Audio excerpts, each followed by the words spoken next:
Right. I'm the business record custodian of the office, Fulton County District Attorney, appointed by District Attorney Fani T. Willis. Okay, so they never have to be elevated above you. As of anything that came into my division from 2021 to present, no, that nothing has been elevated to District Attorney Fani T. Willis. And just to be clear, you do not know who compiled the 44 pages of documents that we discussed yesterday, those 44 pages that were produced to us in open records in January from your office. You don't know who actually compiled those, correct? I cannot specifically put a name on who compiled those documents. But you agreed with me that some of the information is missing from those 44. I did not agree with you. Let's clarify that, please. You agreed with me that the to and from lines, I'll be very specific then. Okay. You agreed with me that the to and from lines on some of those emails is missing from those 44 pages. You pointed to me a document. You pointed to me a document and you said, hey, could it? And I said, possibly. So I do not recall saying I agreed that the to and from lines are missing. I did recognize that there was a compilation. I think that's the word that we decided to use, was given to you on January 18th. Can I go back for a moment?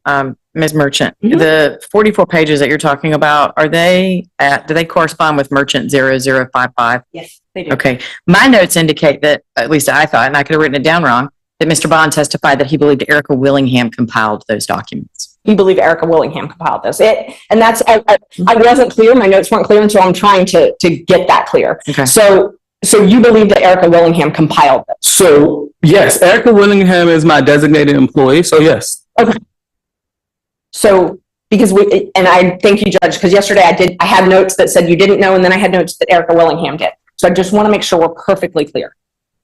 Do you know that Erica Willingham compiled those, or do you just believe she did? I believe she did. Okay. So you don't 100% know. You're not sure of that. So I'm 100% sure that she received the request. She handled the request. She submitted the open records request. As I stated yesterday, that particular request was not elevated to me. It is common practice for Erica Willingham or someone from my staff to seek what they believe to be responsive records. It is common practice for them to ask staff, are these responsive records? It is common practice for them to put together records in a document and send it over to the requester. So to be very clear, can I say with 100% certainty that it was Erica Willingham? The answer is no. Do I think it is because she is my 9-to-5 exclusive open records guru? Believe? The answer is yes. Could it have possibly been somebody else on my staff that is designated to open records? The answer is yes. Have you ever discussed with Erica Willingham about how she compiled those documents, if she did? Those documents or our general practice? Two different questions. Please clarify. I'm asking if you ever discussed with Willingham how she compiled those 44-page documents. Those 44, no, I did not discuss with Ms. Willingham how she compiled those specific documents. What I did do, Your Honor, if I can explain, is have general practices on how to compile documents. So, but I cannot speak specifically to those 44. As I said yesterday, if I may, that those wasn't elevated to me. Would the ORA, would the Act actually allow Willingham or someone else to create a compilation of documents? Objection, Your Honor. Objection, Your Honor. As to the form of the question, would the Act require Ms. Willingham to compile the documents? Would it allow? I mean, I feel like it might serve your purpose to, in response to her objection, to maybe rephrase it, because it does call for a legal conclusion, which maybe he's qualified to give, maybe not, but. Well, as the records custodian, is it your belief that the Act permits your office to compile documents? As the records custodian, as someone who has served as a records custodian for a jurisdiction, I'm aware that the Open Records Act does not require staff to compile documents. So the form of your question is inartful. But it allows, it doesn't require, but it permits. Is that your testimony? So no, that if the reading of the statute says that we, as the government document holder, is not required to compile documents. So the inverse of your question is inartful. Okay. So can we do it? The answer is, if I want to compile it, I can. Does the Open Records Act require me or mandate I do it? The answer is very clear. I am not mandated to compile or do anything. Have I, or is it reasonable for when I get an open records request to call in an employee? Hey, can I get emails? Can I get emails? Can I get emails? Compile them in one document, send it to you? The answer is yes. And the Open Records Act says yes, because I went over and beyond what the Open Records Act requires. Am I mandated, if I understand your correction, to do it? The answer is no. Can I? Yes. So this is our law school 101. May, shall, must. So I'm going to need you to clarify if I did not answer your question. Does the Open Records Act require that you produce the original documents if you have?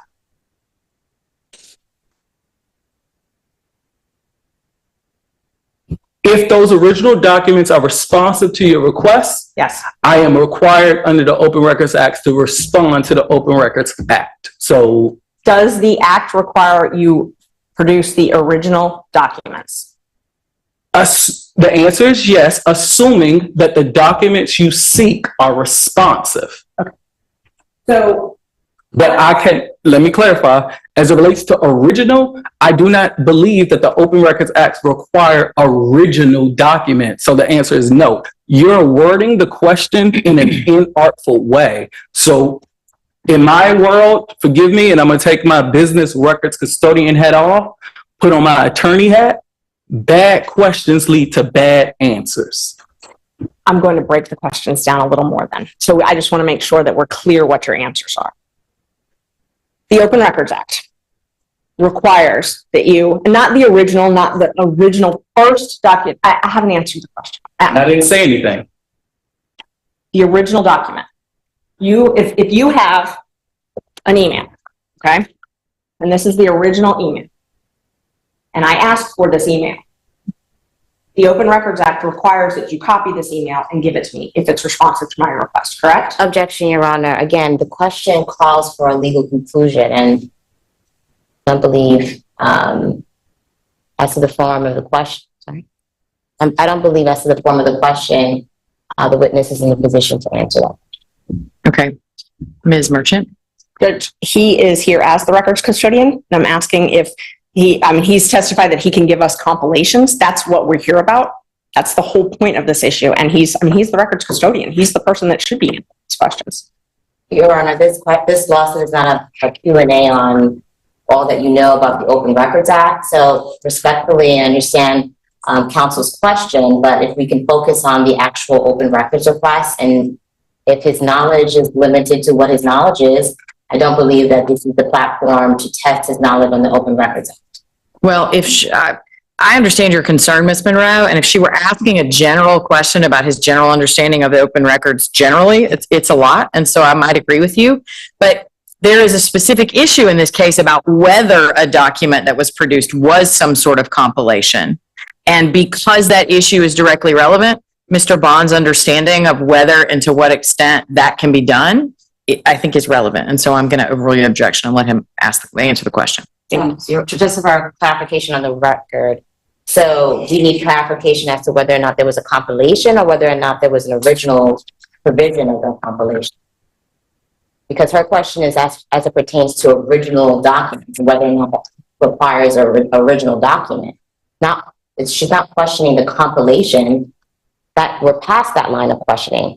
So I mean, I understand the line of questioning that Ms. Merchant is pursuing to be, I understand y'all disagree about this factual matter, but her assertion has been that that 44-page document includes things that appear to have been not somebody found an email and printed it and gave it to you, but someone, screenshotted or compiled the document in some way. And so her inquiry with Mr. Bond about whether, if in fact that happened, that's allowed, is what I'm allowing her to question him about. I understand that there's an ongoing dispute about whether that happened, but her argument factually that it did allows her to inquire if he understands if that's proper because she thinks she can prove that in fact it did happen. I have no opinion about that because I haven't seen the facts on it yet. Yes, and I agree with that line of questioning, but as she formed her question here, it was as it pertains to the Open Records Act and what it permits as it pertains to original documents. She's asking a very specific question about the Open Records Act, which leads to a legal conclusion, not a factual conclusion. But he is not only a lawyer, but also the person in charge of complying with the Open Records Act for the DA's office. I don't think that it's unfair to ask him for his legal understanding of the law that he's tasked with complying with. Okay. And that's what I'm allowing her to do. And Judge, Again, to be clear, only on the issues where it's specifically relevant about whether he did or did not comply, not broad-based, what is your understanding of open records, et cetera. yes, and Judge, I'm trying to be specific, and one of the issues is substantial compliance. If they substantially complied, if they tried to comply, and that's why I'm asking why I think it's relevant. Let's, you've probably forgotten the question at this I point. did. Okay, I'm gonna use the actual emails then from yesterday. Sierra, are you logged on? I'm sure. Okay, can you pull up merchant 0055 for us? Oh, I can look brave. Okay, so this document, if you look at 0055, Yes. just take a look at this because I'm going to ask you to compare it to a different document. Yes. Okay, above the Fani Willis critical mention search, there's no date. Would you agree? I agree. No date. There's no to or from. There's no to or from. And if you look where it says PR value for last week, there's no date. PR value from us. Yes. No date. PR value from last week. No date. So, and there's no to or from, correct? No to or from. Okay. And then you see direct link to story. It says re at the bottom of the page, redirect link to story, correct? Yes. Okay. So these are all these three, and I'm separating them out just for us today. There's the critical mention search, there's the PR value, and then there's direct link to story. Those three documents are all compiled on one page, correct? It appears that those three. Okay. When you say three documents, I cannot tell you if these documents, I cannot tell you that, right? But what I can say is those three paragraphs that you mentioned are all on one page. That's what I'm asking. You looking at those, you said three documents. Well, and we look at the individual documents. Okay, that's fine, but clarify, be clear. Well, we talked about that yesterday. So, and we identified the three different documents. So we're going to look at those. But this page, you would agree, the section about critical mention search, the section about PR value, and the section about direct link to story, those are all on the same page. I agree that those three items are all on the same page. The answer is yes. Great. Let's look at merchant 0138, please. Would you agree that the subject and the body of that email is on 0055, the document we were just looking at? The subject line and the body. Subject line and the body, yes. Would you also agree that the to and from are not on 0055? I agree that the to and from is not on 055. I agree. Can I clarify? I am assuming that this particular document that's in front of me was provided in production to the 140, we did 44 versus the 197 pages. Is that correct? You swore to this document. This is in your business record certificate. I'm just telling you where it is. You asked. So yes. So my assumption is correct then. And since my assumption is correct, this was done by the IT and this is in native form. So yes, the to and from. The answer is yes. The date, February 17th, 2021. That is on this document, but not on the 0055, correct? That is correct. And the attachment, it says attachments, CM value screenshot, Fani Willis, JPEG.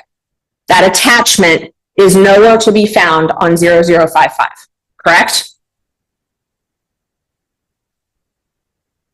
Correct. Okay. May I clarify?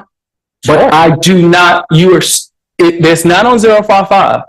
But if we're talking about your open records request, I'm not that, I didn't ask you about that. I asked you to compare the documents. So if I'm looking at 055, which was produced in response to your open records request, and we said yesterday that your open records request sought 1, 2, 3, 4, 5, that was the big one, right? And if you are saying that the open records request open records request response is the same or should be the same as the documents were produced from the subpoena, I think that that is a false correlation. But the answer to your question, to be clear, no. No, that attachment does not appear on 0055. The attachment does not appear on what you received for the open records request. And to use your term, does the ORA, the Open Records Act, does it require you to produce documents in your term native form?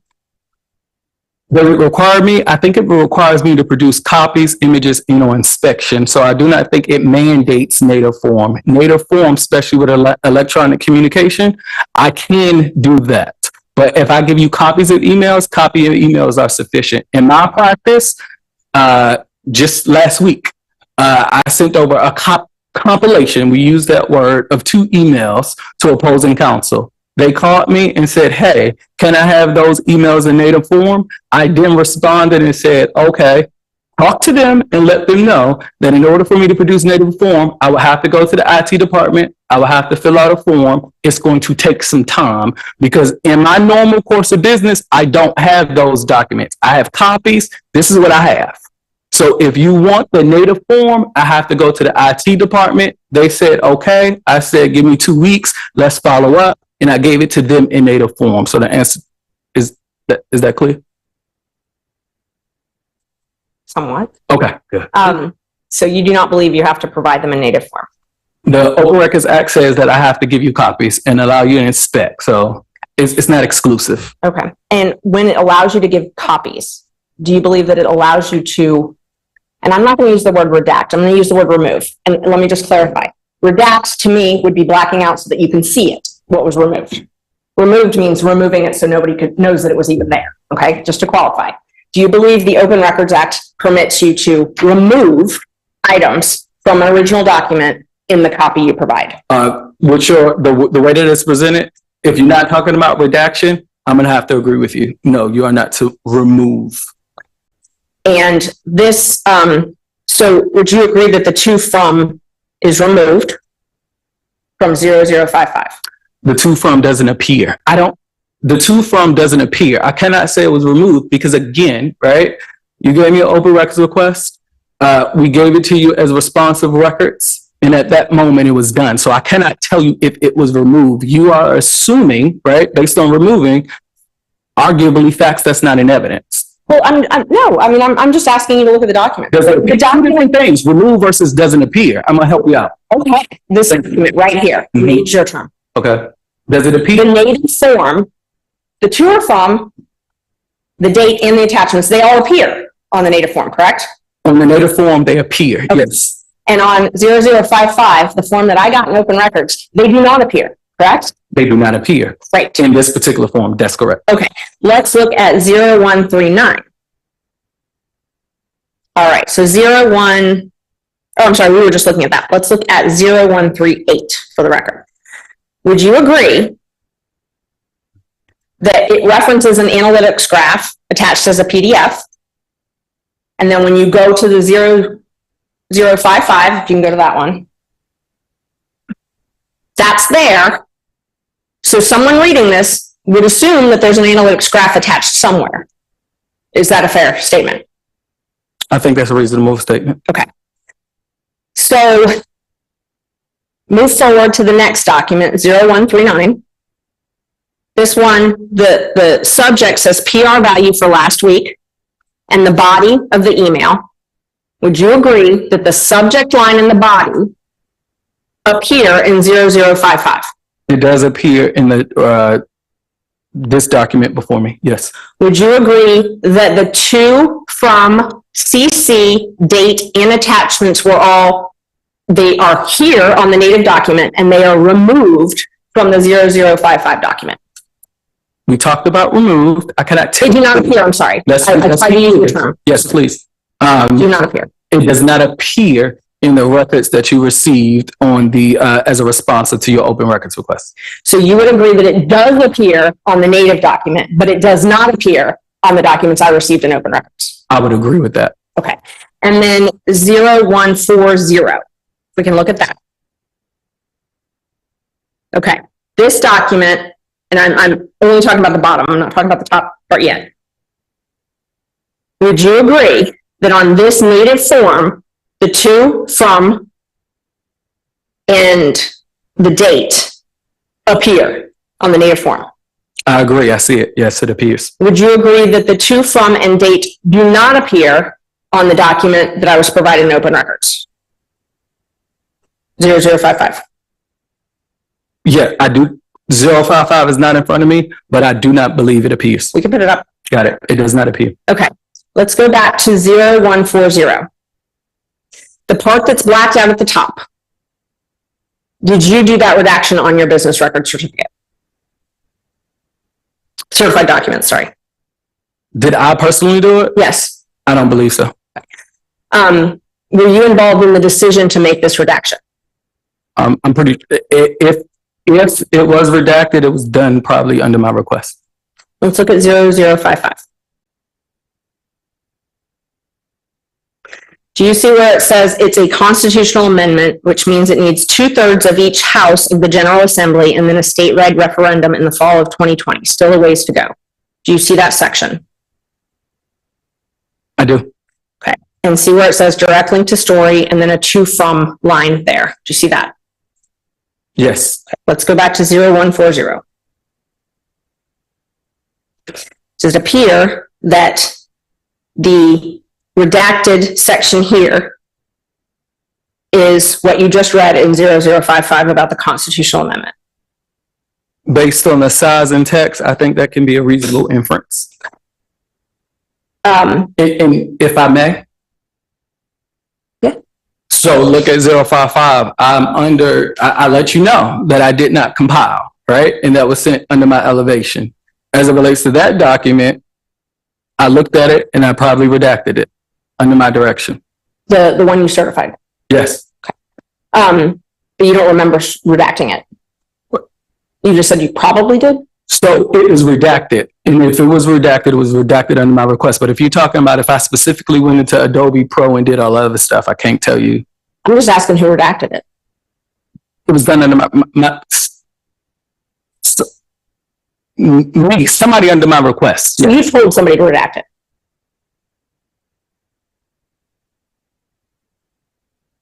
Yes. Okay. Can we look at merchant 0056? Sorry, that one may take a minute to pull up.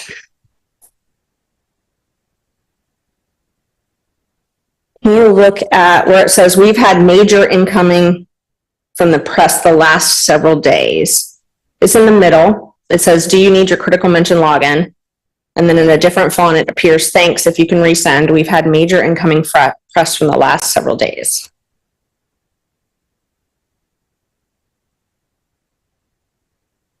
What, thanks. If you can see. Yes, I see that. There is no email that correlates to that in your business record certificate, 197 pages. Do you have any idea where that native document exists? No, I don't. No, I do not. All right.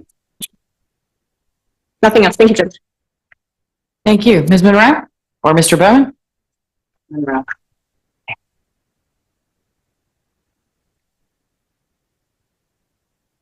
Good morning, Mr. Bond. If I may call you Dexter. I'm sorry? If I may call you Dexter. Yes, please, please. Perfect. I'm just going to have you just state your title again for the record. My official title is Deputy of Operations. Okay. And just give me a description of what your job title entails. Oh, I do quite a lot. Oversee human resources, open records, of course, purchasing department, accounting, graphics, IT at one point. So quite a few things. I like to think that I give the gas to my attorney so that I can run. So whatever they need, we're ready to go. Excellent. Now, in terms of your role as record custodian, can you give us some insight as to what your official duties are there? Sure. On the day-to-day, I have one designated staff member who deals with open records, bless her heart, from 9 to 5. This is what she does. She gets about 1,000, probably a year, if not more. She receives them. And you said 1,000 a year, 1,000 a year what? Oh, good question. 1,000 open records requests, about 50 to 75 a month. That's her sole job. So she receives it. She goes into the portal. She responds. More often than not, she handles it. There are certain times, and I'm getting to what's my role. She elevated. If we need to discuss exemptions, if we need to discuss various different things, and then I'll step in. So. And you testified yesterday that if there are other members of your office that need to be pulled in on certain projects, that's something that you would do. How often does that happen? It depends. Very often. You know, as you know, open records requires a lot of retention. So depending on how much documents, redaction, I'm sorry, you go and I say, hey, get someone that's suited in this particular area to conduct the redactions. Media. A lot of media people want videos. So I would have to go to a graphics or someone on that team to actually look at a video and redact various statements. Anything that's specialized, especially as it relates to the case files, we know. If it's open and active, you're not going to get it. But there are some exceptions. So I have to work with the attorney and I allow them to determine what's that's privileged. So it's very difficult for me to pinpoint, you know, who is handling what as it relates to open records. But I can say for a staff member, based on my workload, I have one designated staff member. And as far as this workload of about 50 to 75 open record requests per month, how does your office manage those cases? We manage it through the portal. I call it the portal. A portal is electronic communication. Thank goodness for it. Because as soon as the open records come, my designated employee is able to receive it, able to respond, give a tracking number almost immediately. So that helps. It retains our files as it relates to what we've been submitted, and it allows communication between my designated employee and the requester. So it can kind of reduce some emails. So we use the portal to deal with open records. Okay, and what are your internal processes outside of the portal? Well, let me backtrack. Have you always, so this portal that you're a part of, can you just give me the title of the portal? GovQA. GovQA, and who's that portal solicited through? Fulton County Attorney's Office. And were you always a part of that portal? No, not quite. It was unique. I'm sorry, what was the name of that again? GovQA, G-O-V. Thank you. I wasn't sure if y'all said Dove, and I was like, that doesn't sound right. GovQA? Yes, ma'am. Thank you. Yes. As you were saying, I think you were describing GovQA. Right. So GovQA. So now have you always been part of so who is the GovQA facilitated by? The Fulton County Attorney's Office. And are you the only department that utilizes this Fulton County GovQA portal, open records portal? No, but I want to go ahead and clarify, give you some history. In 2021, GovQA was done exclusively by the Fulton County Attorney's Office, and we was able to participate. So to answer your question is a whole lot of people was in that division. Somewhere in backtrack. I'm sorry. I'm trying to track what you're talking about. You're giving me history about Fulton County GovQA, the portal, or as it relates to your office? Yes. Okay. So I think my original question to you was, have you always been a part of that portal? Not that portal. That's what I was trying to give you history. Okay. So we started with GovQA, and it was County Attorney's portal. We left. We had our own portal. When was that? 2021 to maybe 2023. And was that when Miss, DA Willis started office? A few months after. So the answer is yes. Okay. So we had our own portal. Okay. After we had our own portal, we went back into the Fulton County Attorney's Office portal to have somewhat of a, let's just take a big pizza. We had a pizza slice that's designated for our office. So it was very difficult to say it was yours, then it was mine. We had two, then we came back in. So it was a big one, but I have a slice of your one. And how many, so this portal, is it solely for the DA's office use? No. Okay. So my slice is, but the portal as it is right now has I would assume every department in Fulton County. Okay. And is the DA's office deemed a department of Fulton County? Yes, we're an agency of it, yeah. You're an agency of Fulton County? The Office of Fulton County District Attorney is a state agency. Mm-hmm. So is it considered a local Fulton County? No. Agency? Okay. No. No. Okay. And as far as the records that are maintained on this portal, is it your testimony today that Fulton County, by way of use of this portal, has custody of those records? Of your records, that are contained by your office, the DA's office? It's in the portal, but I don't know if they have the custody. Those are my records.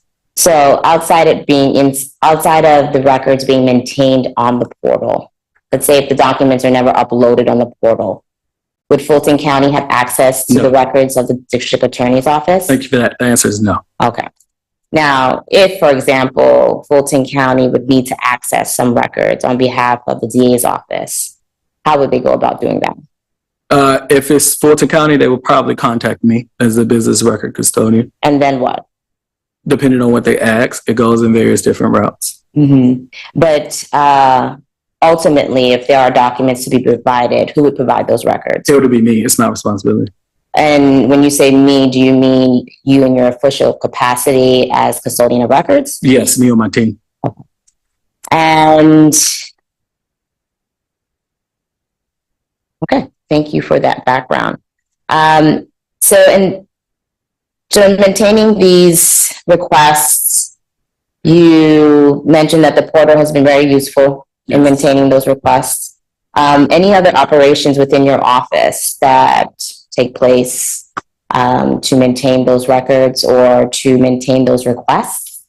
What are some of the things that occur within your office internally to manage these requests? It depends on what the request is, right?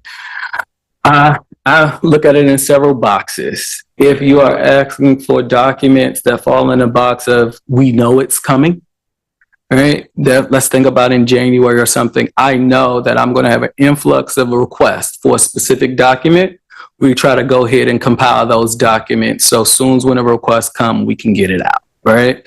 So that's a way of, if we know it's coming, we anticipate it's coming. I know you're going to ask for this particular contract, this MOU. I have it ready to go. We're ready to go. Okay, perfect. How about meetings? Do you guys hold meetings? We do. My open records, I have a staff meeting on Tuesday.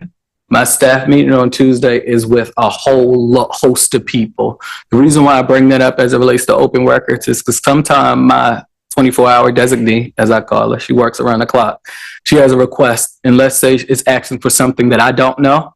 That is her opportunity to talk about all my direct reports, right? So it may be something that I don't know, but if my lobbyist does know it, or if my graphics designer know it, or if my accountant is familiar with it, is discussed at that meeting, and we can go about seeing how we can get those records, right?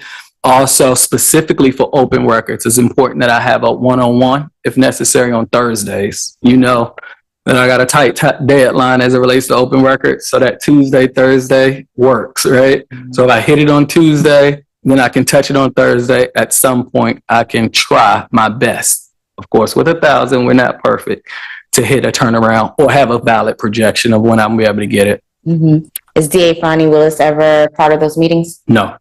How about any member of the Fulton County Open Records team? Are they ever part of those meetings? No. Why not? Oh, those are my staff meetings. Those are all my direct reports, people who report directly to me, my executive assistant, my HR, my accounting, my whole operations division. We sit around, we powwow, see what's going on with the office, and then we strategize for each respective division. So they wouldn't have a reason to be there on the team that I lead. does Fulton County Open Records team ever have anything to do with your, Oh, no. sorry, let me just finish the question. The open records requests received by the DA's office? Sometimes I'll reach out for help if I don't understand anything, but to that extent, no. Okay, talk to me about that. When you say reach out for help, how is the Fulton County Open Records team of assistance to your office? They have more resources, to be honest with you. So if it's a redaction project, perhaps I'll say, hey, can you help me out here?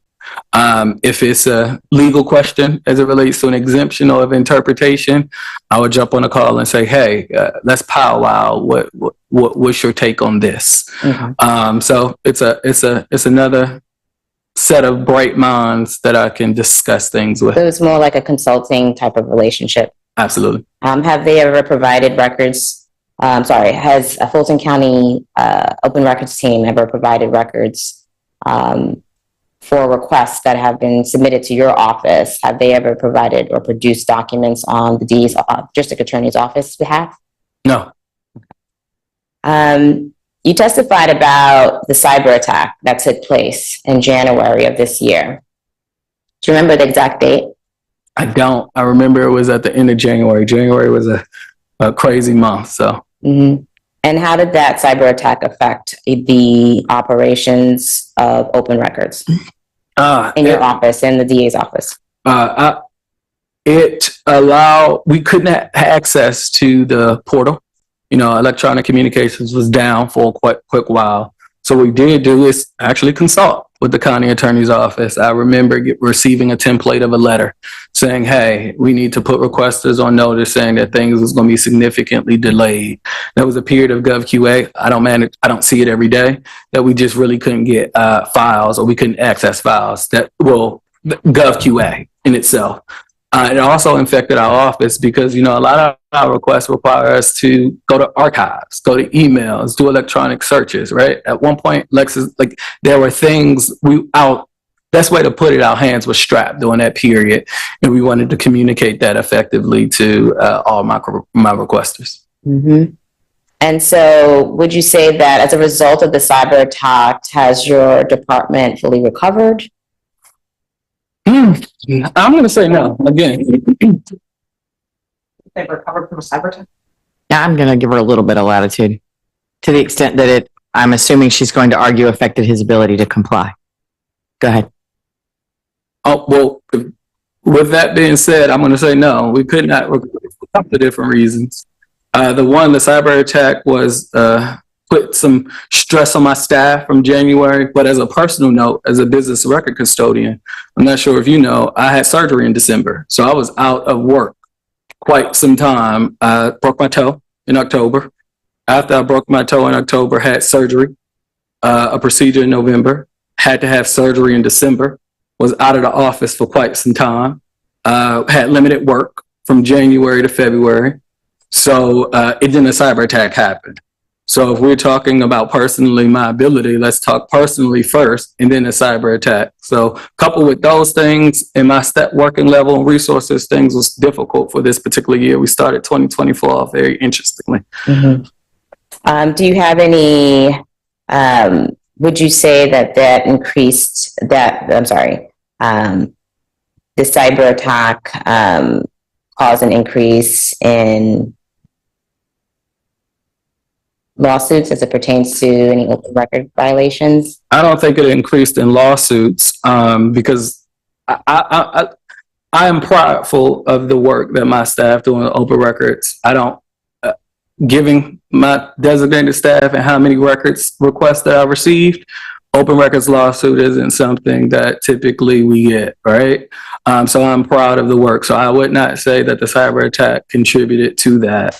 I will say that January was an interesting month for the Fulton County District Attorney's Office and the influx of open records requests from January because of a high profile matter that the requester is familiar with, and in giving the dates of that particular high profile matter and the dates of those requests from the requester and so many other resources. January was February, March, April I understand. was crazy. I understand. So I'm going to shift gears a bit. Thank you for that background. Are you familiar with the requester in this case? Mrs. Ashley Merchant? Correct. I am familiar with her. And how are you familiar with the requester? First, by way of this lawsuit. Secondly, Ashley Merchant has subpoenaed me a few times on various different matters. Ashley Merchant has used my name in public forums in various different forms in a manner which, in my opinion, lacks candor. So I do not have a personal relationship with Ashley Merchant, but she seems to often use my name in things. And I'm sorry if I wasn't specific. Just more on a professional level as it pertains to open requests, open records requests. How have you come to know the requester? Well, hang on. Y'all, I heard lots of stuff from Mr. Bond yesterday that Ms. Merchant makes lots of requests and that he's very familiar with her. I think we've made that point. Okay. So as it pertains to the critical mention records that were submitted back in January, the 44 pages of emails, I want to bring you back to that period. I know we testified at length to that yesterday and today. I just wanted to clarify, in preparing, I do want to give you a fair opportunity to explain to the court today what your process was from the receipt of that request down to the production of that request. Can you walk me through that, please? Yes. So January 8th came. The request, if I recall, came into our open records team. Our open records team did a response. We supplied those documents. As it relates to my involvement to that particular open records request, critical mention, I cannot tell you that I had any involvement. What I can say specifically is when there are emails or requests, I do it in two ways. The first, as it relates to email requests, is my staff has complete authority to say, if you're looking for emails related to Dexter Bond's birthday party, and you know that someone knows Dexter Bond's birthday party, reach out to them and let's figure out how we can, compile emails, understanding that my staff, if you know my staff and you know about Dexter Bond's birthday party, let's get those emails and let's get it over to the responsive document. So that's one way. Reach out to the people. If you got copies, I can forward emails. I've done that. I've copied emails. I have done that. And so the second thing is, in the event that you ask for emails from a specific date range, my staff only has limited range. I think my emails go back to a year. I can then go to the IT department. IT department can give me emails, but I have to fill out, I call it a matrix, a ticket, an Excel sheet. So I have to provide them several different information. It takes some time, and they have the capacity to go from a long period of time, right, to get various different emails. Those emails are given in the form, and then I can go ahead and forward them all. So to answer your question, as it relates to that critical mention, the first one, I had nothing, I did not do anything, but my team could have reached out, could have compiled documents. I will also say that— When you say could have, did they or could have they? Which one was it? They did. Okay. Call, do whatever they need to compile a document to provide responsive records. In my experience, if someone did not like the copies or the image of the emails that was provided, then they would have called me or called my staff and say, hey, I see this particular email. May I have it in native form?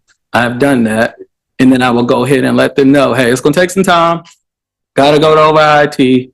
Here's the copy as it relates to the native form. And then I can provide them it that way too. And did the requester in this case send you any communication following up regarding the form of the emails or the contents of the emails, questioning its native form? No, they did say that open records request, as I testified, had several different parts.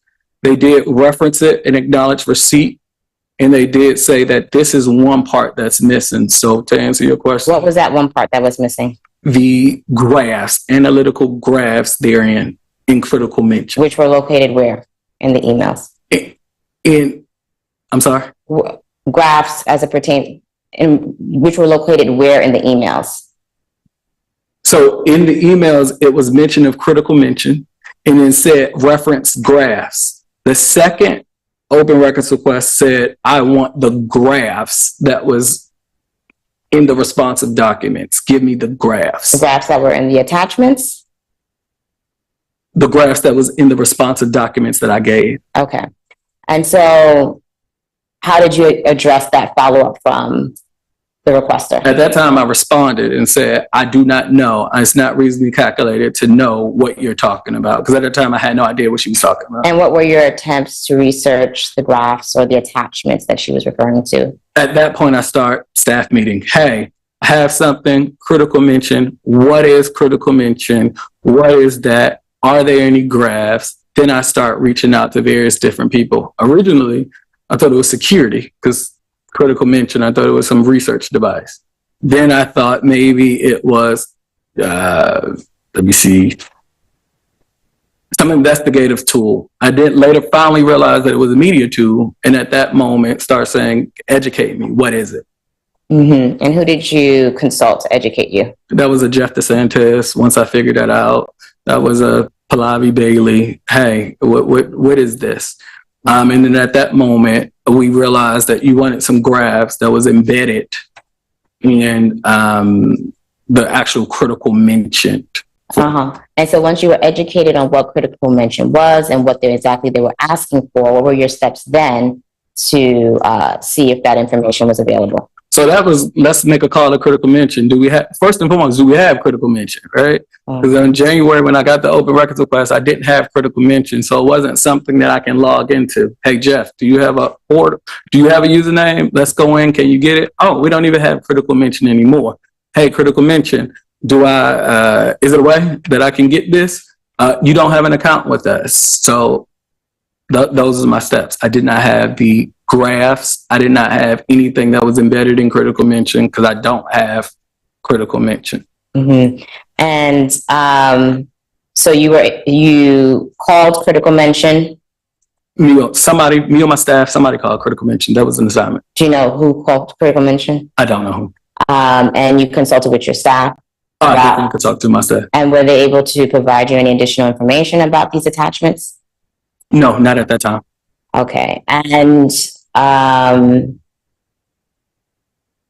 given that this information were a part of these emails that were from members of your office, such as Jeff DeSantis, Jerry Murray, Fani Willis, Ms. Pallavi, did you reach out to them to have them search their respective emails to get that information? Yes, I did. And what if anything came up from that? I remember talking specifically to Jeff because he was our point. Hey, do you have critical mention? Jeff did a research, gave me some emails.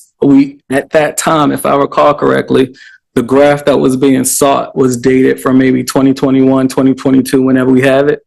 I indicated that my staff have limited access to their emails, right? They can only go back to a certain period. I know I have a good year. Anything outside of a year, I cannot actually get to. So I go through archives. Mm-hmm. So when would you say you had to sit down with these respective members from your office to search for emails back in 2021? What year were you in? This year, 2024. 2024. So, right, because the request was in 2024, That's correct? right. All right. So were they able to find anything in their emails? No. Okay. Did they make any attempts to look through their emails? Yes. And what were those attempts? I remember standing over Jeff's shoulders, hey, let's look for these search terms. Do you have it? Do you have these emails? I remember IT works under me, having my IT director go downstairs and look. Do you have it? Let's look again. So those was the things that I did to. So the IT person who's this IT person that helped you? IT person that helped me, that I think I assigned last name Stokes to that matter. Mm-hmm. And just give me some description, a little bit more detail as to how what his attempts were in combination with you and Mr. DeSantos to get those attachments? So purpose of the staff meeting, so many different interchanging parts, right? I say, hey, I need my IT department to go help Jeff, right? Simply because Jeff not an IT guy. Let's make sure, let's look at these emails, let's use these search terms. How far can we go? What have we done? And he was able to say, I cannot find anything. And actually, it was him who confirmed that it goes back to a certain date. Okay. At any point, did your office or your team, your open records team, consult with the Fulton County IT team to get access to these records? Yes, eventually. Okay. And how did you do? How did you do so? As a response to the subpoena, the subpoena was very specific. It was emails to A from B with search term A1, B1. I was able to use that particular subpoena, put it in a ticket, allow IT to go over all various different emails. IT, Fulton County Department, not to be confused with my IT department, has the capacity to go over so many more emails, and they was able to retrieve items in their native form. And when we're going to get to the subpoenas, but before then, after the action back in January, when the open records request was submitted and you received the follow-up from the requester regarding the attachments, and after speaking with your team and not being able to get to those emails, did you contact Fulton County IT regarding those attachments? I contacted, I got that in January, and I remember saying, I don't know what you're talking about. I remember having conversations. My first contact with IT probably came in February. That was when I returned, and it was more specific, not about the attachments. It's more about, do we have a contract? Like, I was looking for various different things. Like, what is critical? I was ignorant at this time. What is that? So that was my first point of contact. February was a crazy month. About March, we start having conversations about, is it a way that I can go retrieve? What can I do? And then very soon thereafter, I think I received a lawsuit. Mm-hmm. Okay. Have you ever encountered this issue where your team has requested emails and were not able to access attachments in those emails? Yes, it happens often. Okay. And how does your office address that? So the first thing is, if I want to know specifically what the requester is looking for, right? So rule number one is, let's pick up the phone and let's try to communicate. What's going on? What are you looking for? Because I can try to figure out if there's a better way to get it, right? Then two, it's, hey, let's sit down with so-and-so and let's do, my attorney's a business. Let's do some research. Then three is, let's go to the IT department. So it's like a 1, 2, 3 step. Mm-hmm. Okay. Now, just to be clear, did you contact Fulton County IT team, or was it the IT team that you contact within your office? Both. Okay. And were they able to help you to get those attachments? At that time, I do not recall. I did not get those attachments, so I'm going to say no. Okay. And so as a result, you provided those pages, those emails that consisted of the 44 pages, correct? Well, those 44 was prior to me even knowing what critical mention was, but they was provided in response to an open records request. Okay. And those were your efforts made after being notified by the requester that you were seeking these attachments? Those is my efforts for the specific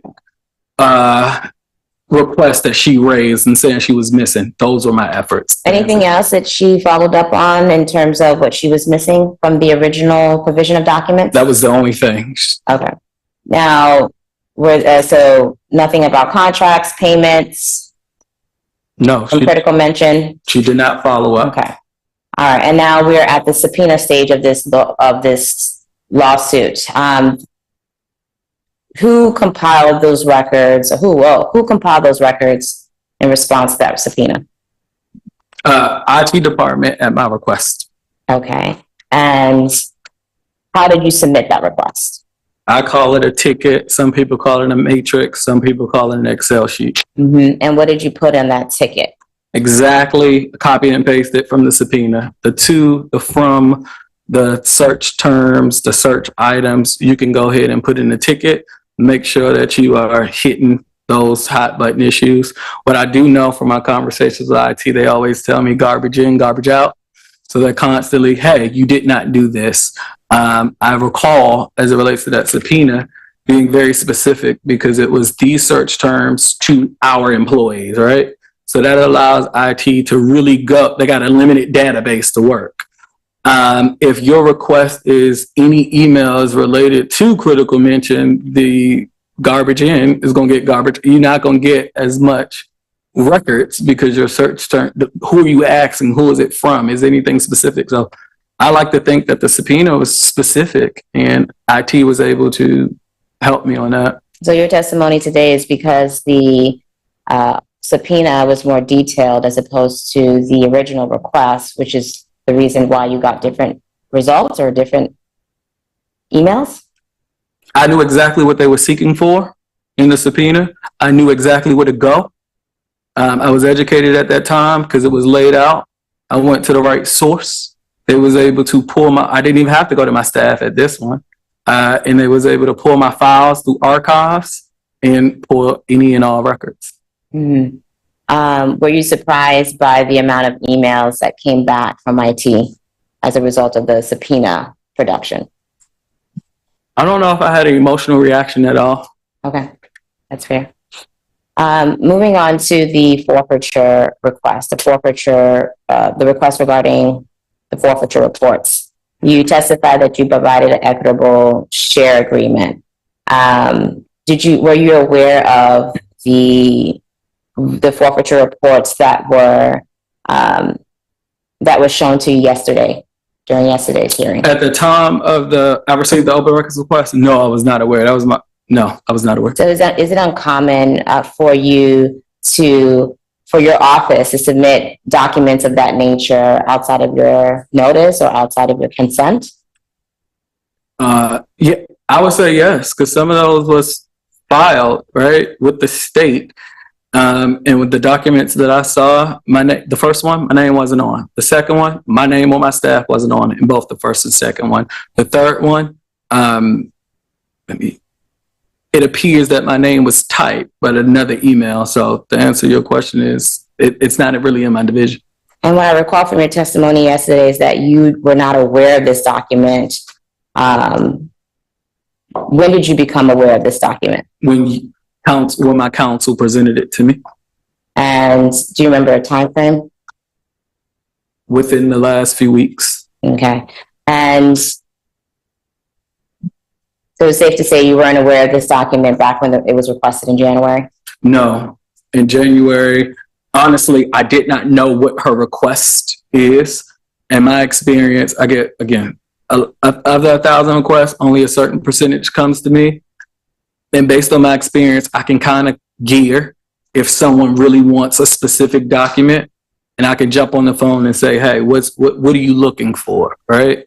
In my experience, when I have a lot of open records requests is extremely broad, things become a little bit more difficult. This one, in my opinion, was very broad, but I was guided because of my expertise, right? As a county attorney, I filed with the local governing authority. Mm-hmm. And because I knew what that meant, right? I was like, okay, I know who the local governing authority is. My next step was clerk of the Board of Commission. I'm looking for forfeiture documents because, as I recall the request, there wasn't a distinction between state and federal. I'm looking for forfeiture documents. Do I, on behalf of this office, or does this office file forfeiture documents? The answer was yes, the equitable sharing agreement. Mm-hmm. Does it talk about property? The answer is yes. This must be responsive. And this was a case where I went, honestly, in my opinion, over and beyond because I didn't know what she was talking about. But I was like, oh, wait, this is really in my wheelhouse, right? Let me make a call. Called the governing authority. She said that we filed it by state law. The governing authority gave it to me. And then I indicated, trying to communicate, we believe this is what you're talking about. And I gave it to her free of charge in response to so many other things. So. Mm-hmm.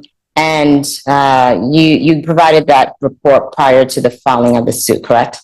Yes, January 26th, along with my letter. And was there any and there was some follow-up communication between the requester and your office stating not this equitable sharing agreement, we're seeking something else. Do you recall that communication? I don't.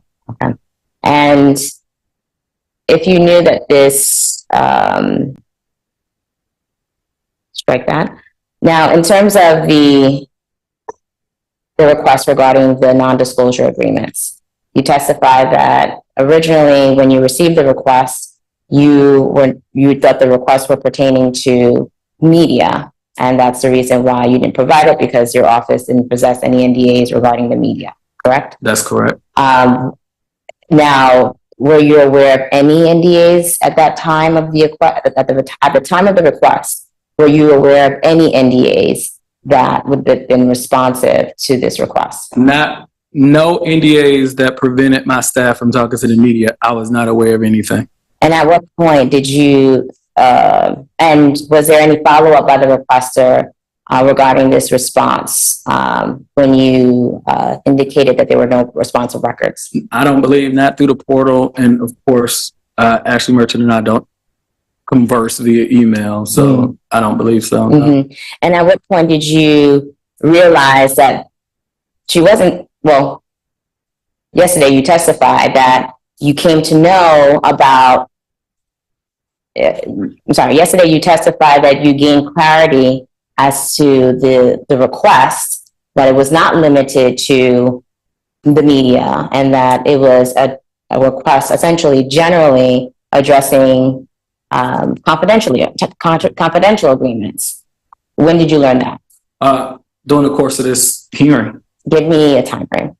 Within the last 2 weeks, I do recall the subpoena being extremely more specific. And if I could recall correctly, she took out any mention of media and only focused on confidentiality agreements. And once that happened, only confidentiality agreements, that's when I start conversing who has confidentiality agreements. Did, in my opinion, my due diligence to provide what I had as quickly as possible. Was it brought to your attention by someone? Yes. Who was it brought to your attention? My counsel. Okay. And after learning that this request was encompassing not only NDAs for addressing the media, but that it was addressing all NDAs, what did you do at that point? At that moment, I acted as I would with any other open records request. What is it? Who has them? Because this was a situation where my staff, we don't sign them. So my direct reports, let's be very clear. Who has them? Where are they? Do they exist? What are they? Just generally confidentiality agreements. And I knew they did. I just had to go figure out where they were. And after that research, were you able to discover any NDAs?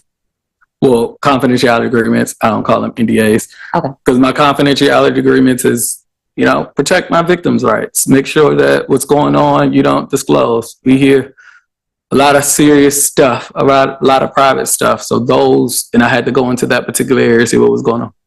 And so were you able to locate confidentiality agreements? Yes. And what did you do at that point upon locating them? Gave it to my counsel. To do what? I'm assuming my counsel gave it to Ashley Merchant. But you gave it to your counsel to give it over to the requester. Oh, yes. Okay. Yes. Now, do you believe that the provision of those disclosure agreement satisfies the request? Now understanding that it wasn't limited to media, I do believe that responsive records in which I was able to find at that time satisfied the request. Do you believe that there are any additional confidentiality agreements? I have no reason not to believe there are. Is this something that your office is researching ongoingly? Yes.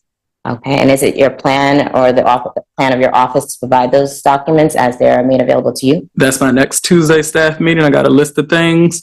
That is one. Kind of been busy this week. So if there are some more, this is why I assign things. Hey, can we let's talk about that. Let's see if they exist. Where are they? But I don't know. But I'm pretty sure that on Tuesday, 11:30, I'll be updated on the issue. Okay. There was some testimony and some questioning regarding possibility of altering any documents that may have been provided to the requester, specifically as it pertains to critical mention documents. Is it your testimony at all that these documents, that you have any reason to believe or any suspicion to believe that these documents have been altered, the critical mention emails? No, not the substance of the emails. I do not have any reason to believe that the substance of the emails has been altered.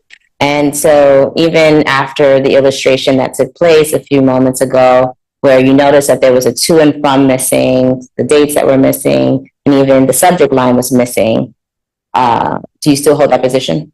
I do. I don't think any substance have been dismissed. And why do you feel that way? First and foremost, I trust my staff, right? I think my staff is well trained. I'm thinking about the person who's designated as my paralegal for this particular matter. She's a trustworthy person. That's number one. Let me start with my staff. Number two, it is completely common for my staff to reach out and try to take particular emails and say, hey, given January, given what was going on, are these responsive, right? So it's completely common that I give you those documents. It has happened, and it will continue to happen, that a requester receives documents and they say, hey, I'm looking at this document. Can I have it in native form? It happened to me last week. And then at that moment, you assign and say, hey, I need this particular portion in native form. It's my experience when someone is really looking for something specific, they're going to search for something specific. So if it's no moving target, I have an opportunity to sit down, communicate with you to figure out what you're doing. The problem is, I like to get you records as quickly as possible for open records purposes. When I engaged in native form, that's not me, right? I'm getting emails from various different staff. When I go into native form, I'm going beyond my direct team, beyond my office, to Fulton County IT, and I'm submitting a ticket that falls in line with every other ticket that they're doing. So I typically, to let them know, I'm giving you a copy of this. If you need native form, it's going to take some time. And a lot of times it takes some time. Right now, I'm in a discovery matter, gave them a copy. It's sufficient, but I have to give them a native form. And I think we might be 6 weeks. It's a long time. Forgive me, I don't know a time frame, but it's a long time to get those forms. And is it a practice of your office to modify or redact, not redact, but modify or manipulate documents outside of redaction? Is it a practice of your office to do that with documents that are produced by way of Absolutely not. open records? Absolutely not. Okay. And has there ever been a situation where your office has ever been accused of doing anything of that nature? Absolutely not. Not under my leadership. Absolutely not. And what is your position or the understanding of your open records staff as it pertains to manipulating documents? Do you have a policy in place as it pertains to that? The policy, I think, that we talked about, all records should be maintained in accordance with the Open Records Act. That's specific. General, we take an oath to the highest esteem, right? So with any allegations of anything that violates that oath or violates the law is seriously taken under the leadership of Madam DA Fani Willis, and as a board of, and in my capacity as Deputy of Operations, that won't be tolerated. Okay. Were any of the documents that were produced to the requester manipulated or revised in any way? No. Were any of the documents provided to the requester redacted in any way? Yes, she showed me one that was redacted. And as it pertains to your production of documents as a result of the subpoena, who handled the redactions in that production? I can't tell you specifically who. Okay. And what is the policy or practice within your office as it pertains to redactions? It depends. Mm-hmm. So a lot of times it depends on what I'm redacting. It depends on what the exception is. If I'm doing attorney-client privilege, right? If I'm returning confidential work product, if I'm doing privileged information, social security numbers, depending on the level of it, determines how I'll assign. if, so there's levels to it. Okay. We are moving on to the list of, the request regarding the list of hirees and their date of employment. You testified yesterday that your office does not maintain such lists. Is that still your testimony today? That's still my testimony today.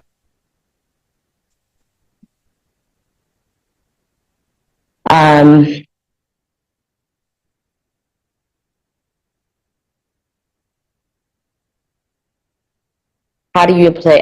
So who's responsible for payroll in your office? Ultimately, me. Okay. And how are you able to, or do you use a list to to process payroll in your office? A list, no.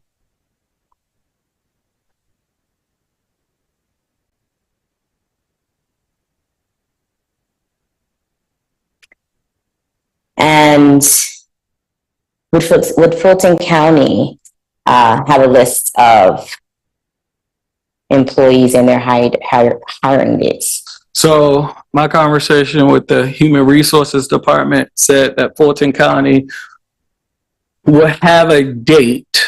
They should have it's not necessarily a hiring date. It is a date in which they move to various different specs. So special in class.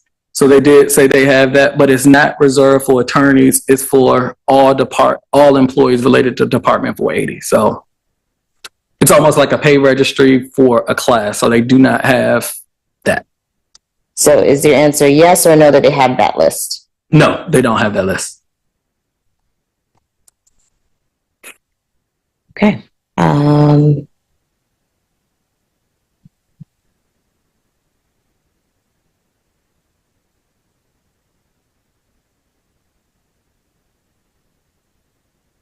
Was Deputy Shalonda Miller ever involved in the requests that were submitted to your office or subject to this lawsuit? No.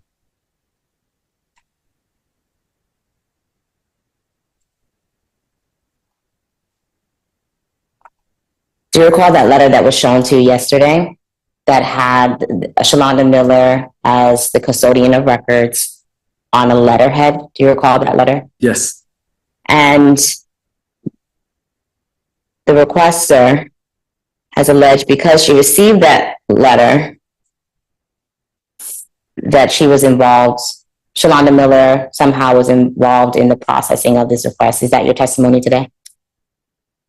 I'm not sure I understand the question. So as a result of this letter being received by the requester with this letterhead showing Deputy Shalonda Miller on the letterhead, there is a position that has been taken by the requester that Deputy Shalonda Miller had some level of involvement as it pertains to the request subject in this case. Do you believe that to be true? That is not true.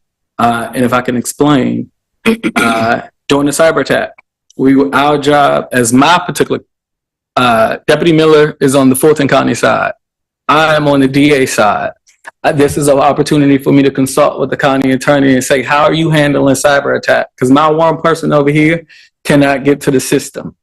Deputy attorney or the county attorney, I can't tell you who, said, hey, here's a letter that we can update our requesters.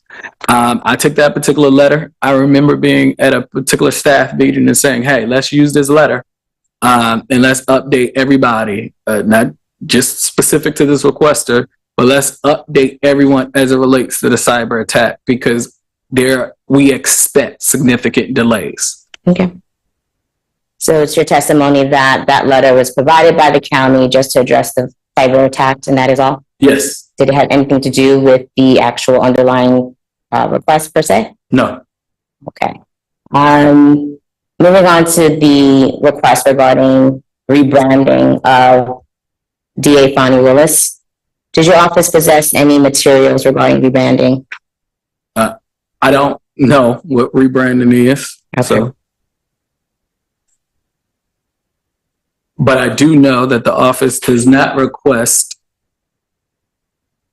I remember the request being for bidding or something like that. Don't know what rebranding is, but if you're talking about anything related to bidding, the answer is no. I'm sorry, to what?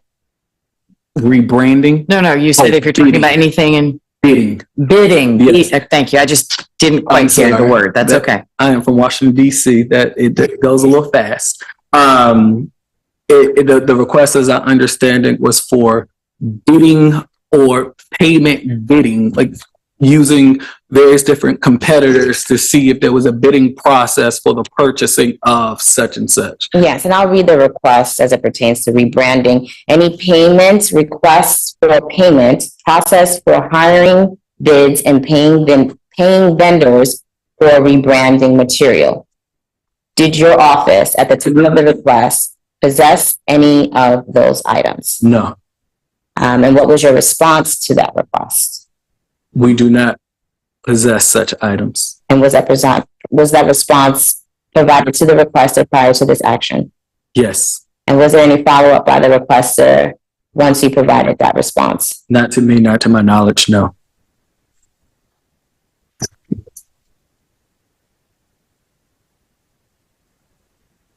As it pertains to the request regarding promotional material, any payments, requests for payments, process for hiring bids and paying vendors for promotional materials, including promotional brochures, flyers, or mailers. Did your office possess or have any control of materials responsive to that request at the time of the request?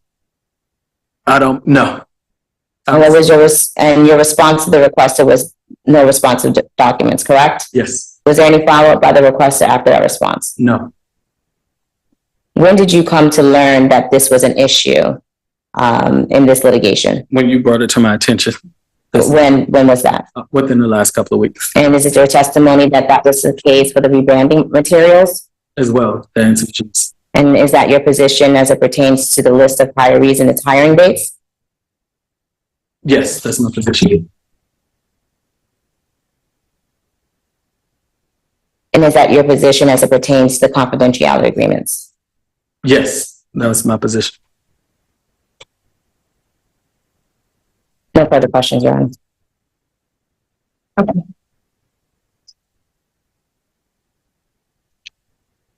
Mr. Vaughn, just have a couple of follow-up questions. You said that you didn't know how the documents were compiled, the 44 pages, right?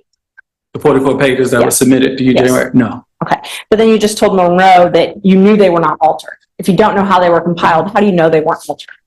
I told Monroe our standard practice as it relates to preservation of particular documents. So you're right. I do not know how that was compiled. I had nothing to do with it. But I also referred heavily in my testimony on the trust of my staff and the standard in which this office is held. Okay. So you don't actually have personal knowledge that they were not. I don't have personal knowledge of anything related to those 44 pages at the time that the request was given. And you testified for Ms. Monroe that the first time you discussed critical mention was in January of 2024, correct? The first time that I discussed critical mention? Yes, you what said- is it? Yes, you said you didn't know what I was talking about and that you were ignorant. You said I was ignorant to it at the time in January 2024. As it relates to the analytical graphs, let's be clear. Okay. As it relates to the analytical graphs, I did not know what you was talking about, right? I responded to you and said that it is not reasonably calculated to put me in a position to know what you was talking about. So you gave a request. I did not know what I was talking about. I told you that I did not know what you were talking about. And I'm just asking you about what you talked to Ms. Monroe about, okay? So I'm just asking you about that. You told Ms. Monroe that you were ignorant to what critical mention was and that you mentioned you had a staff meeting where you weren't sure if it was for investigative or what it was for, and that was in January 2024, correct? So in January 26, I said I did not know about the analytic graphs. You were clear? As it relates to critical mentions, after that, let's figure out what critical mention is. At a staff meeting that happened January, February, I cannot remember, let's talk about, here's a topic of things. What is this? Okay. And so that, I'm just trying to lock down that staff meeting where you consulted with staff that you talked to Ms. Monroe about, that happened in January or February of 2024. I cannot tell you when the date, but I remember I responded to you on January 26th I believe it was a Thursday or Friday. And I'm not asking about you responding to me. I'm asking about when you had the conversation that you were testifying about. You testified to Ms. Monroe that you had a conversation. You said you were ignorant. I didn't know what that I was talking about. You said that was in January 2024. And I'm giving you a frame of reference as to why I'm giving you testimony. All I'm asking is I'm just trying to confirm that that conversation you just told Ms. Monroe about, that happened in January of 2024. And I'm telling you I cannot confirm, and I'm telling you why. Can I explain? My frame of reference is January 26th, when I told you I don't know what you're talking about. I cannot tell you very soon thereafter when I had that conversation with my staff as to what is critical mention. Let's start there. What is critical mention before I get into the analytical grasp? What is this? You testified that you discussed, I'm going to quote, discussed critical mention for the first time in January 2024. Told Ms. Monroe that, correct? Yes. And that you then, in response, you talked to Jeff DeSantis and Paula Bailey, I believe you said. At some point thereafter, once I figure out what critical mention was, those are the people that I've had conversations with. And you said you called critical mention, correct? I did not say me. Somebody from my staff made contact because I needed to figure out, one, do we have contracts? Do we have it? Okay, so your staff made contact, not you. Yes. Okay. Someone. And that was sometime after this. I'm just trying to follow a timeline. You said you discussed it for the first time in January 2024. The next thing you testified to was you talked to DeSantis and Bailey. And then you said that someone contacted critical mention. That was around that same timeline, right? Somewhere around the same time. I'm giving you the steps. I cannot do linear. Okay. So forgive me. That's fine. I'm just trying to confirm that that was after my January request. Yes. After your January request. Oh, hold on, pause. Your January request, I don't know when it came in. It was elevated to me on January 24th. So there's a period in between. So on January 24th, it was elevated to me. I remember responding on January 26th. That's why I'm telling you the date. This is my frame of reference. On January 26th, I said, I don't know what's going on. What is this? On January 26th, at that point, I started making conversations to try to figure out or educating myself on what critical mentions is and what graphs you can possibly be referring to. And after that time period, you said you consulted with staff because you did not know what critical mention was at that point, right? Yes. And you had Mr. DeSantis do a search to try and find some emails. You said you were standing over him? Yes. Okay. And so you remember talking to Mr. DeSantis about that? Critical mention, yes. Okay. And then you said you had a meeting, and that was sometimes after that, you had a meeting where you all, you asked if anybody was able to find anything, right? I don't think I said that. Meeting to search where you were unable to find anything was in 2024. That's not what I said. That's not accurate? Okay. That's not accurate at all. So when was the meeting that you were talking about? I always refer to staff meetings. They come every Tuesday, right? Okay. So on those staff meetings, it's, hey, can we find out what is this? Right. I think I told you that I first started, I thought it was an investigative tool, a security tool. Once I nail it down to a public relations tool, that's when I start having conversations with a more directed person. So after that, there was no specific meeting. It was more so, hey, can you sit down? Can you search your emails? What's going on? Okay, and that was after the January 24th date that you're talking about? Yeah, that was after. Okay. And then you said that you had IT go and look for things. At that point, you elevated it to IT. That was after January 24th. After January, two ITs. So we started with Jeff. The first one was pull my IT department. Okay. Sit down with Jeff. Let's do some searching. Do you have this? I was able to confirm, no, I do not have this. And then you said that so this all happened, you were saying January, February, March. In January, though, you were able to provide some emails, some documents. The 44 ones were provided in January, correct? So again, forgive me, Your Honor. You remember the documents that was provided to you, the 44 pages, I had nothing to do with, right? Right. I'm just asking that those were provided. I'm just confirming those were provided. That was right. Yes, you know that. That's all I'm confirming for the timeline. Okay.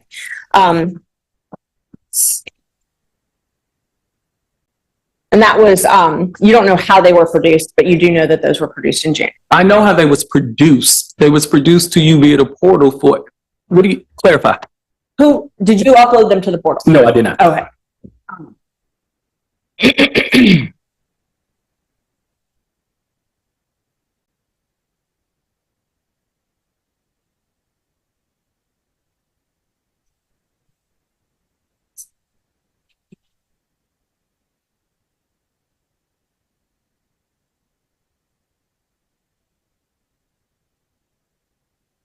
Yeah. Yes, correct.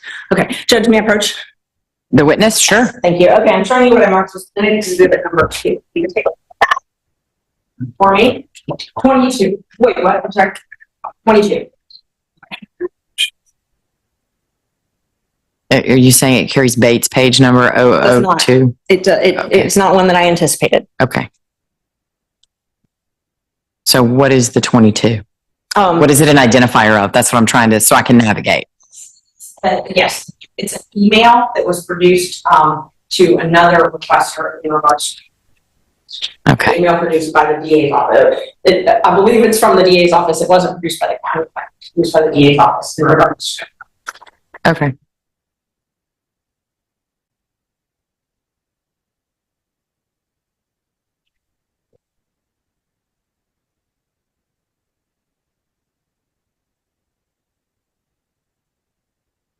I'm looking at it. You're looking at plaintiff's number 22 that you've already looked at, correct? Can I, if it's possible, perfect. Yeah, one of the other there. Got it. So someone, I'm sorry. Can you put it up? Well, it's not in evidence yet, so she can't. Oh, sorry. Thank No. you. And I'll bring it back. I'm not trying to hide it from you. I did not anticipate going into this. Someone before me requested critical mention documents, correct? In open records. It appears to be so. Objection, we're not going to entertain, I want to know the relevance of. It's impeachment. He has literally testified for the last hour that the first time he ever knew about critical mention was in January. And he's got emails in September where they're getting critical mention documents and they're talking about where they get them and all of that. Okay. Well, hang on. The court reporter is not the only one that's going to get annoyed if y'all keep talking over each other, okay? Ms. Merchant, I understand your position, but I'd like for Ms. Monroe to be able to make her objection clearly on the record so I can hear it.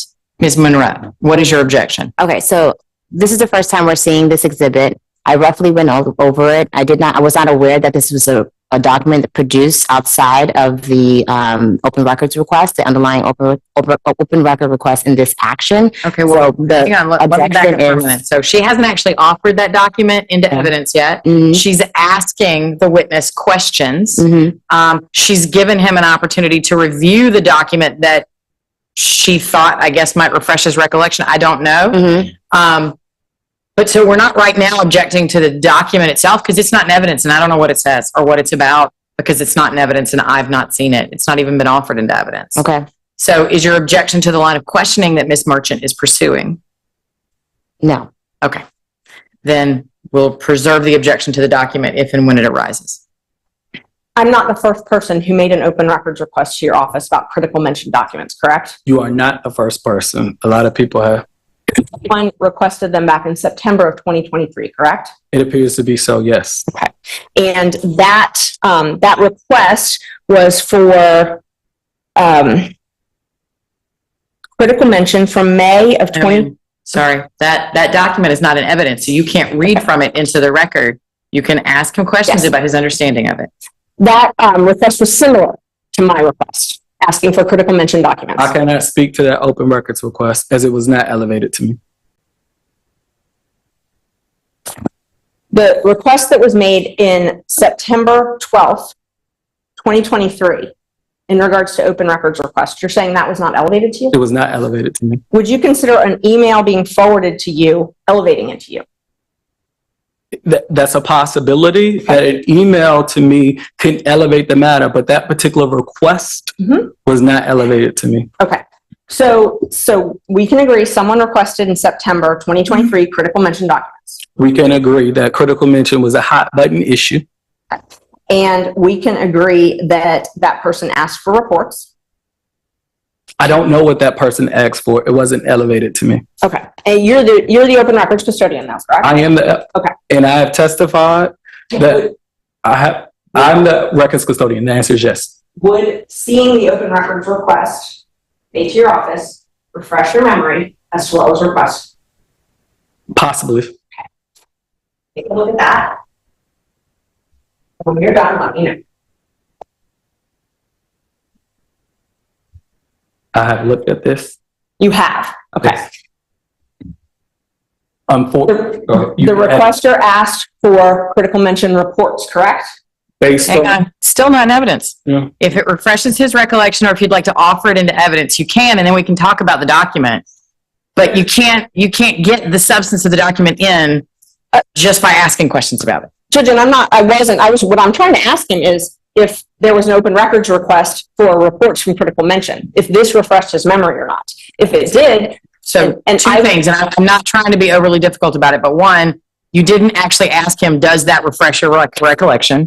And two, my issue is you're not asking him a general question, which you did a moment ago. You're asking him, I'm reading from the subject line of this email, did you get such a request? And that is the introduction of what's in that document without that document being in evidence.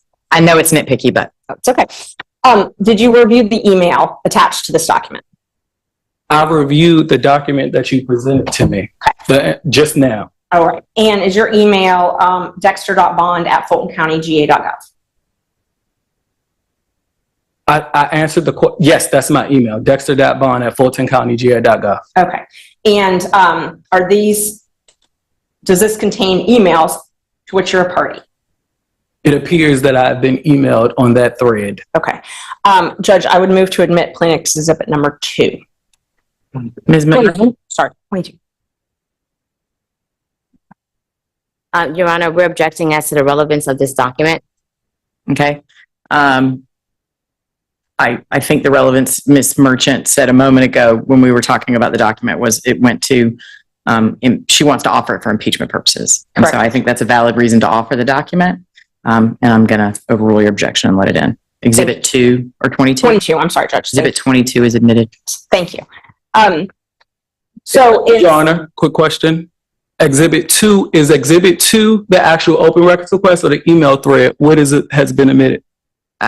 Exhibit 22 is the piece of paper that Ms. Merchant has asked to have admitted into evidence, which I believe, from my record, was identified a moment ago as an email that you were able to identify as being an email.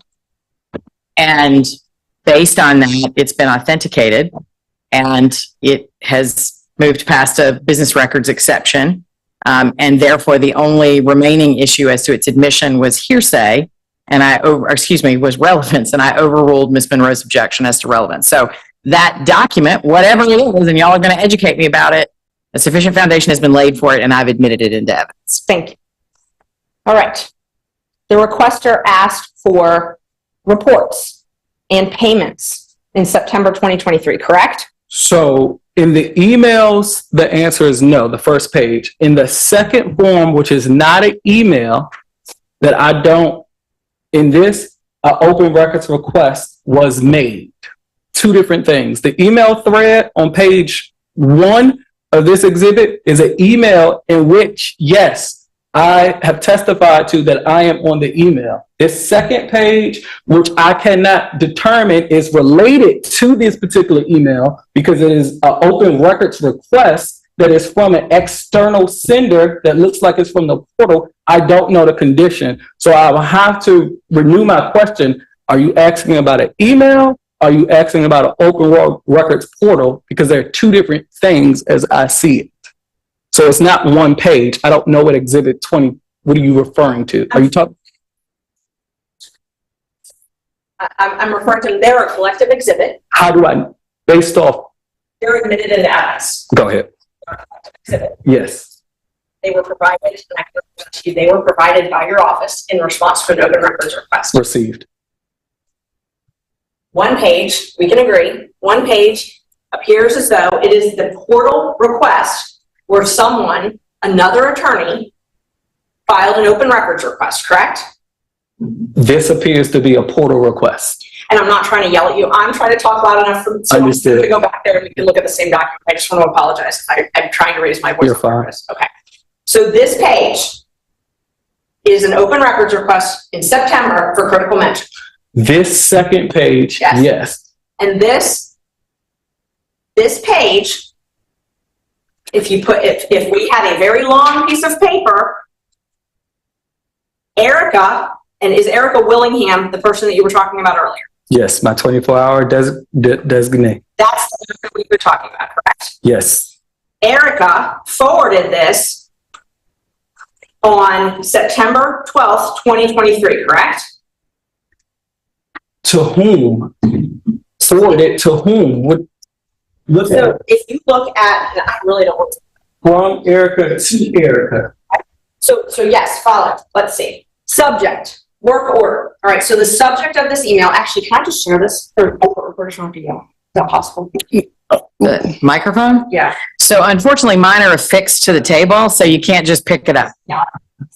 So the subject, all right, so if we're looking at these documents, the subject says work order and it's got an open records request number, correct? Yes. That open records request number correlates to the portal open records request, correct? From Erica to Erica, the answer is yes. That's not my question. The work order in the subject. Yes. That number correlates to this document. The answer is yes. Okay.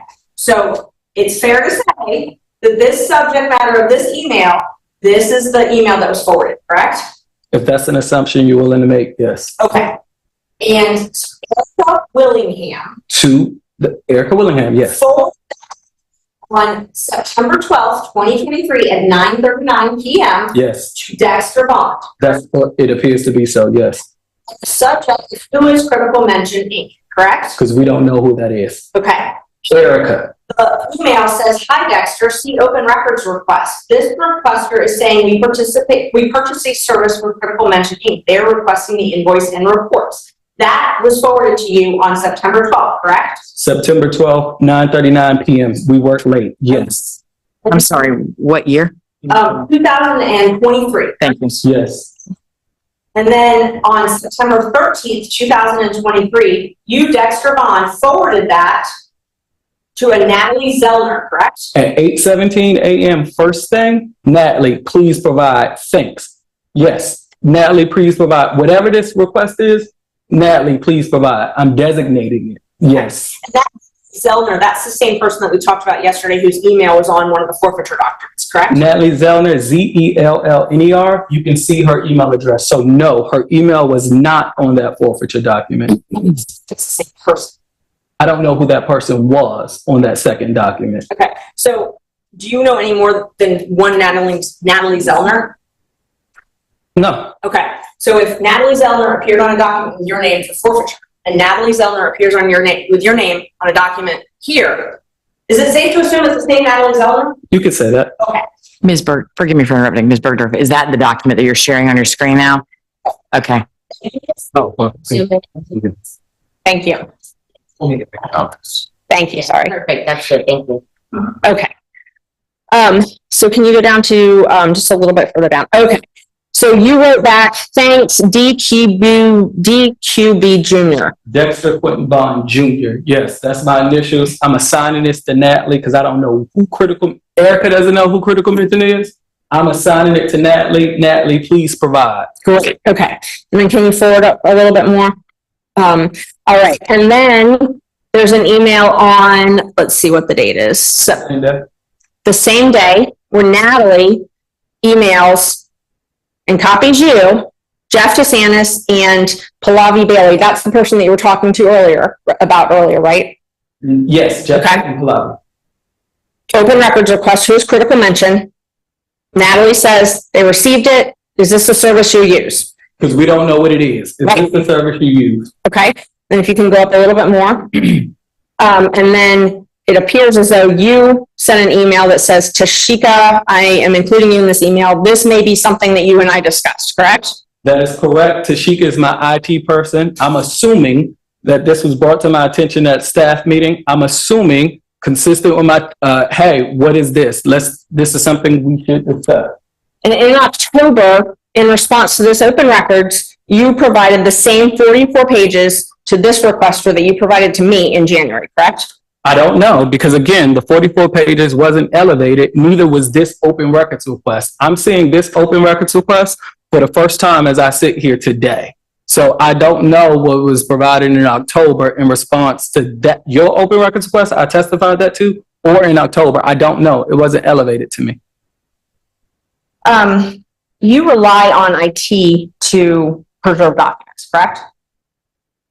That's Not just IT, but yes, IT helps me preserve documents You have your own internal preservation system? for HR files, for various different things. Yeah, You do? old school. Keep the HR files in the closet. Okay.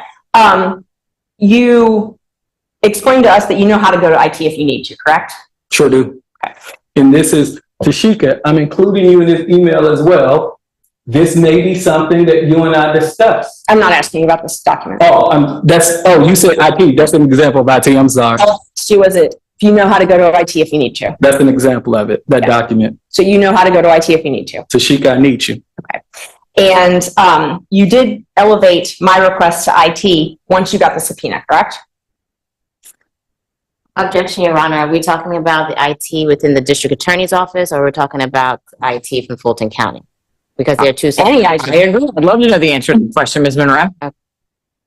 When you got my subpoena, that's when you first elevated my request to IT, correct? When I got your subpoena, that is when I elevated your subpoena request to IT because it had the required information to fill out my matrix. So that's when I did that, yes. Before that, you had never elevated any of my requests to IT, correct? I cannot say that. I don't know.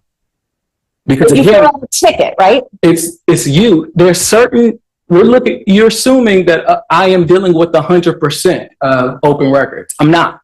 So I cannot tell you in the many open records requests that you gave if a ticket was elevated. I cannot tell you. What it appears is that you requested critical mention. It appears that my staff handled this. It in this exhibit that you admitted, it does not say that I am aware of anything in here. Can you turn that off? I'm not asking you. Oh, okay. So as always, I can't answer that question because again, of the totality, a lot of them don't come to me. Only certain things are elevated to me. And here's the thing.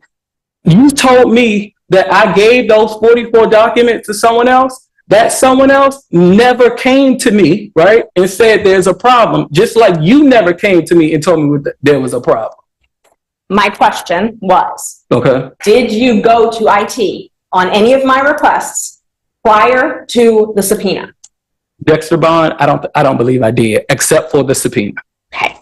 And there is a record if you did go to IT, correct? There's a ticket.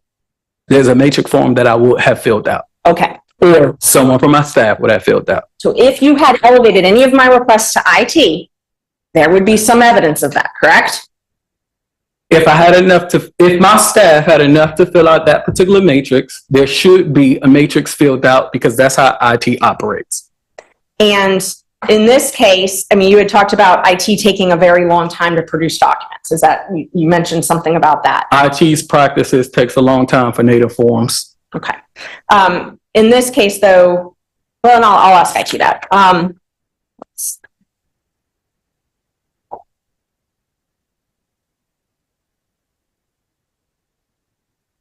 You testified that rule number 1, you said, is pick up the phone, right?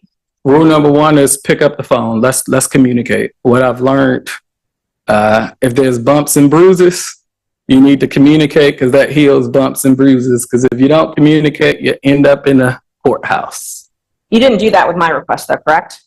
I testified yesterday that I will not talk to you personally. I testified to you that I won't talk to you. I emailed you and let you know, do not talk to me. I told you on the record, and I'm going to tell you again, that I find you disingenuous. I find you very misleading, and I do not trust the way that you practice law. You do so in a way that's not filled with integrity.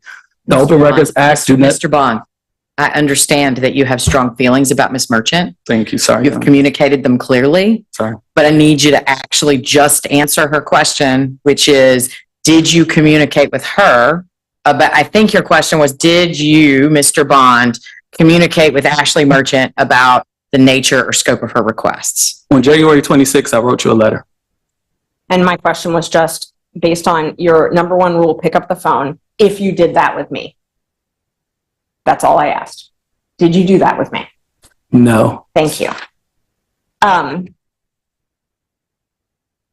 Yesterday, at the end of the day, you told the court that you had never seen the subpoena from September 13th, from last Friday. You said you'd never seen that. You didn't receive it. Do you remember saying that? That's exactly what I said, because I didn't. Okay. Today, when Ms. Monroe was asking you questions, you said that the reason you provided her confidentiality agreements was in response to a subpoena and how I worded the subpoena, correct? I mean, that's what you told her a few minutes ago. Yes, that's probably what I said. Yes. Okay. And that's the exact same subpoena that you got on September 13th, correct? I didn't get a subpoena on the 13th. Maybe she got the subpoena on the 13th if she told me, but I didn't get a subpoena on the 13th. On that Friday, I didn't get a subpoena. I wasn't here. So I know I didn't get a subpoena on the 13th. And I know yesterday was the first day that I received the subpoena that you gave me after me asking you 2 times what subpoena you're talking about. And then finally you gave me a subpoena. I also know that subpoena, that on your first subpoena, I was listed on Exhibit A. I was not listed on an Exhibit A. And I told the court very, very clearly something's wrong with that subpoena. So any other questions as it relates to that subpoena that I didn't get on September 13th? Yes. But keep going. When was the first time you saw that subpoena? When you handed it to me. Yes. With my name on it, that was the first time I saw that subpoena. You handed it to me right here. And immediately I said, I did not get that subpoena. So when Ms. Monroe asked you about providing the confidentiality documents, you testified that you did that in response to the language I used in the subpoena, correct? If that's my testimony, yes. That's exactly what I said. Okay. And that subpoena, so those confidentiality agreements, I got on Tuesday, right? Yes. Okay. And the subpoena, you said you just saw for the first time yesterday. That with my name on it, that subpoena was my first time on Friday. Now, however, my staff received your subpoena on Friday.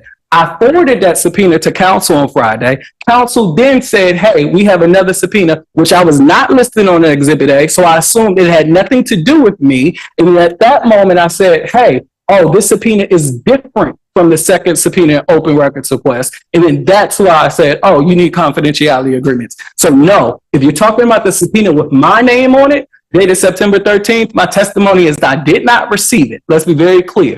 Until yesterday. If your question is, did I see the subpoena that was for someone else because it was emailed to me and I gave it to counsel and I was able to talk to counsel? Yes, I did do that. But the subpoena with my name on it that required documents, I did not get until yesterday. All I'm asking is the subpoena, the September 13th subpoena. With my name on it or no? Because there are multiple September 13th subpoenas. I'm happy to. So, I think I'm sorry, this is not an official objection, but in hearing Ms. Merchant's representation of what I questioned him about, that is not accurate. I did not talk to Mr. Bond as a result of a subpoena. Hang on. That is an objection. That's she's mischaracterizing his. Right. She's mischaracterizing his prior testimony. Right, but I do know, I realize I missed the timing for that objection, so that's why I'm saying it's not an objection, but it was because I didn't hear, or wasn't able to process what she was saying. I was actually looking back at my notes, and that's not what he testified to. So if the court would allow my objection, albeit untimely, to object to the recharacterization of my testimony, if the court reporter could read back what I asked him, it was not my conversation as it pertains to those confidentiality agreements were not pursuant to a subpoena. It was pursuant to this action and trying to get this action resolved because it was brought to my attention that Mrs. Merchant was needing of these NDAs, and I was trying to get those documents to her. Okay. That y'all can continue to disagree. I heard the testimony. I heard, I think that everybody is talking at cross purposes, right? I'm going to let you ask your question, Ms. Merchant. Your objection is noted for the record, Ms. Monroe, but I I don't know that it changes the outcome of this questioning, except that I would appreciate it if we could get I'm Clarity. I'm done. I can withdraw it. It's fine. The subpoena's in the record. Thank you, Judge. Okay. No other questions. Okay. I have a couple of questions, and generally my practice when I have a few questions is, in case I mess up all of your brilliant crosses and directs, to give you an opportunity to follow up on any questions that I ask. A couple of things that I was interested in, Mr. Bond, that I don't think I heard, and I apologize to the lawyers if I did, if they asked you. So when you get a request and then it's closed, right? What is the process or decision making that goes into closing a request that's received? Once we give a request, responsive documents, or we comply with the Open Records Act, my 24-hour guru will upload it. And once she lets the portal know that it's closed. However, in the event that something is closed, you have an opportunity via the portal to, continue to converse. So, Okay. And so, so when you, like one of these requests, you had made a point of noting that it was, and I'm not referring to a specific one, but there were a couple that you were like, you asked me for 5 things in this one request, in this, paragraph that was written. What is your process for saying, okay, 1, 2, 3, 4, 5, we have documents for this, documents for this. Like, how do you do that? How do you identify, have I looked for documents that are this item? Have I looked for, tell me a little bit about that process. So a lot of times it's communication. Okay. Well, hold on. Out of 100 cases, right, a lot of times, probably 75% I'm looking for a specific thing. Right. I'm looking for a specific case. So it's very rare that I get a 1, 2, 3, 4, 5. Right. I get a 1, 2, 3, 4, 5 from certain people. Right. And when you say your staff, my staff also has, but also like Ms. Willingham or someone, she has the ability to pick up. Does she have the authority to pick up the phone and call someone who requests and say, is this what you're asking for? But unfortunately, it's certain people she cannot. No, right. Okay. I totally understand. Just like there's certain types of requests that would be elevated and certain types that wouldn't. Yes. If it's a simple form, hey, I want invoice 102.3. That's one of our purchasing. Give me an invoice, give me a number. She knows exactly, hey, you said any and all. This may take some time. Do you want to narrow it down? Let me tell you what I do have access to. So she has complete authority to make contact for specific items. Okay. Right? As it relates to things where, hey, I don't know what this particular document is. She has authority to call various different staff members. Do you know what's going on? Who is this? So she has authority to make some calls, but she has authority not to call some other people as well. Okay. There's been a lot of discussion about IT.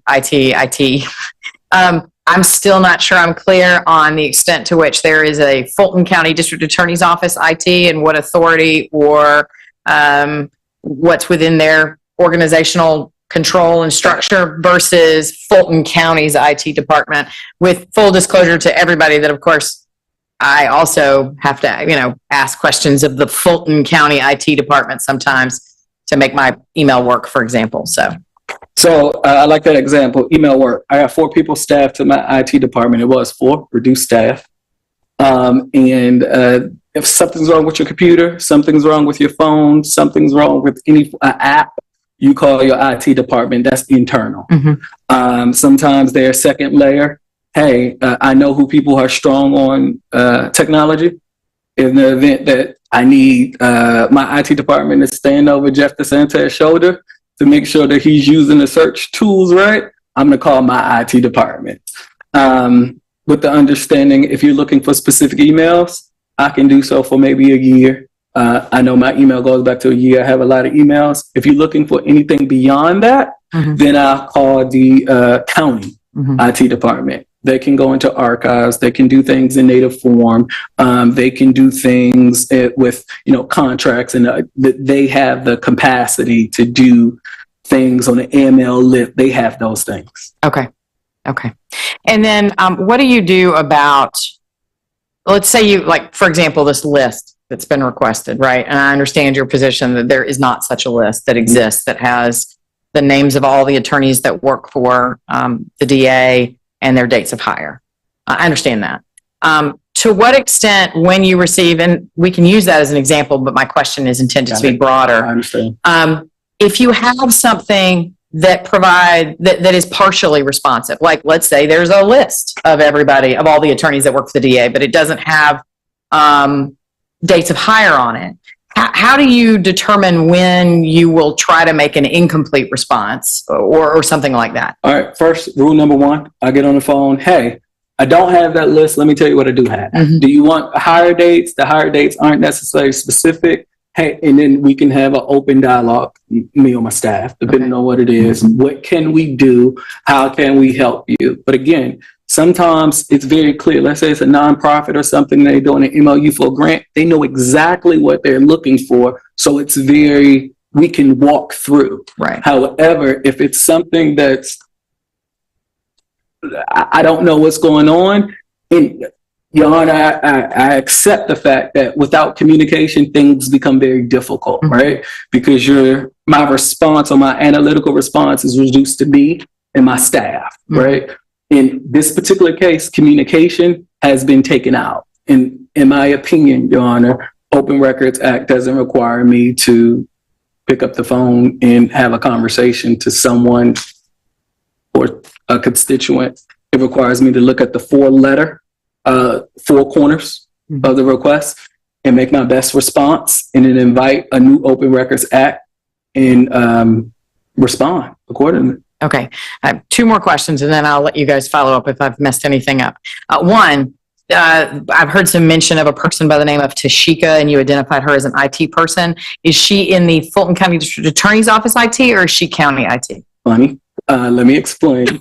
So this email that was presented to me, I don't have a date with that, but it appears that once I realized it's PR stuff. Well, it's just to help you with the date. I think it was represented that was around sometime in September of 23. September. She was my IT director. She worked for Fulton County District Attorney's Office. Yes. Okay. However, in December, she now works for the county IT department. So wanted to be very clear on that. So she's a dual person. Okay. The last question has to do with, there are some responses where the response to the Open Records Act was, we don't have any documents responsive to your request. And then I think I understood that, Ms. Monroe asked you, did you have any follow-up from the requester, Ms. Merchant? And you said you did not. So does it happen frequently that when you say, when you respond to an Open Records request and says no records, that you get a response? And I mean generally, not from Ms. Merchant, but generally. By you, I mean the Open Records team. So in the cases, the answer is, if you're specifically looking for a case number, right? I'm not going to hold you to you missed the last digits of your case number, right? Those are cases where I'm going to honestly, hey, that's my last resort. I don't have those records. What are you looking for? If you want an MAU for my subawardee contract, and I know you pick up the phone nonprofit, what are you looking for? Let me see. So in those particular cases, Your Honor, no, it doesn't happen often. But in the cases, given my staffing levels and workload, that's where, in my opinion, we look at the Open Records Act. I have 1,000 requests a year, or more than 1,000, 50 to 75 a month. In January, when these requests came in January, was a hot button issue. I did not have the capacity, right, to say, have a conversation. And if I did have a conversation, I'm not sure if it will yield any fruit in this particular instance. So I honestly, there's not a lot of do not response. I know in January, you want this particular contract, you want this MOU. Like when you want something specific, typically I can work with you to get it because you have a reason as to why you want it. When it's over broad, I have to pick up the phone. If you want a case file or good case, my rule is open and active litigation. Technically, I can say no. But if you're a civil attorney and you need this limited case because let's have a conversation with you, my ADA, to determine if there's something that you can expect. Is there something that you can do to get what you need and not necessarily impact my prosecution? So I don't have a lot of I have a few, and I recognize the name of the person that she presented to, that she referenced in her exhibit. Well, there are certain people who I don't know how to help them, but rest assured, my open records team, when you're looking for a document, I'm gonna do anything and everything before I say I don't have it. That's not my go-to. Okay, thank you. That's not I my appreciate that. Ms. Merchant, it's your witness. Did you have any follow-up? No, Judge, thank you. Ms. Monroe? No, Your Honor. Okay, Mr. Bond, you may be excused. Thank you.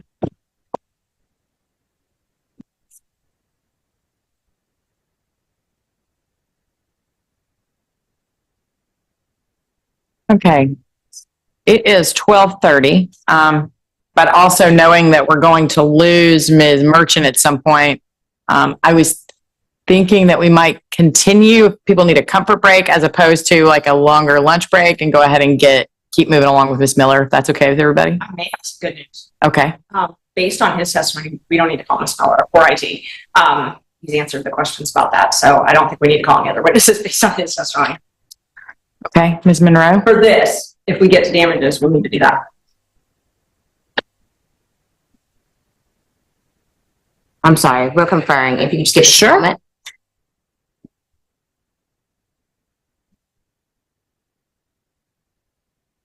Well, I tell you what, why don't we do this? So I was going to give everybody a comfort break anyway, and it sounds like y'all need an opportunity to consult, right? So it is 12:33. Why don't we take a break until like 12:45, 12:50, and we'll come back and figure out where we're going next, okay? Okay. Thank you all.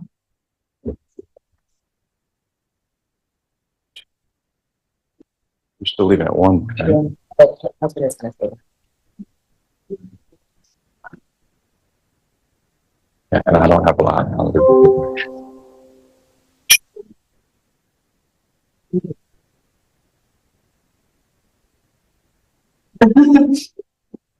Learn her. Yeah.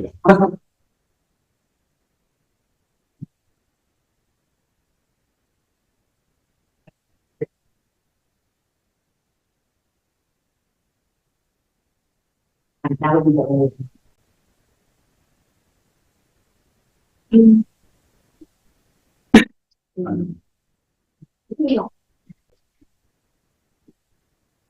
Yeah, I don't have to. I'm showing. Yeah. No, we're not calling.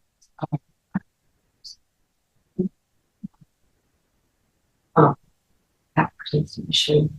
You just need we're still on the issue. This one. Oh, you guys represent the yes. You do represent.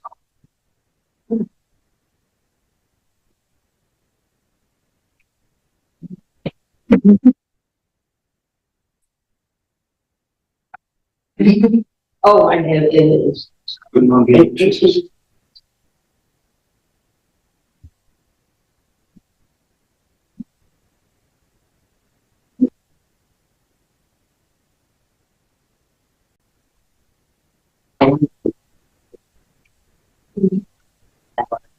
that wasn't Yeah, no, you have no doubt at all. Well, and I learned one more day about people who used to work for the AFL or saw English, now works for the county.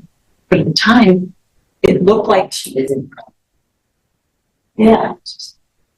Like, I didn't know she was doing. I thought she was sort of the VA. Oh, when you. Yeah, because all you understand, we live in 50 cases and trying to get a picture together. And we see one person in the room, and I'm like, okay. Like, tell me nobody. You know, she was the county now, she used to be DA. What's that? And she's. Yeah. Yeah.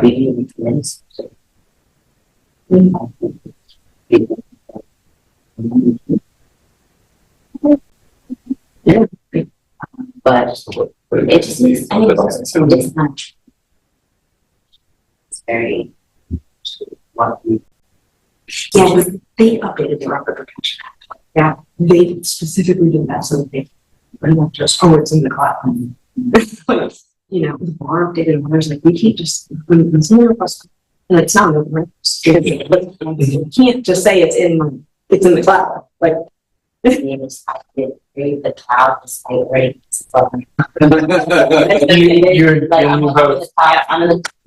Yeah. But, okay. Just wanted to let you guys know that that was probably. But you know what, based on what we're talking about right now, I'm gonna need it. Really? I'm sure. Very. I know. Did you get the time there?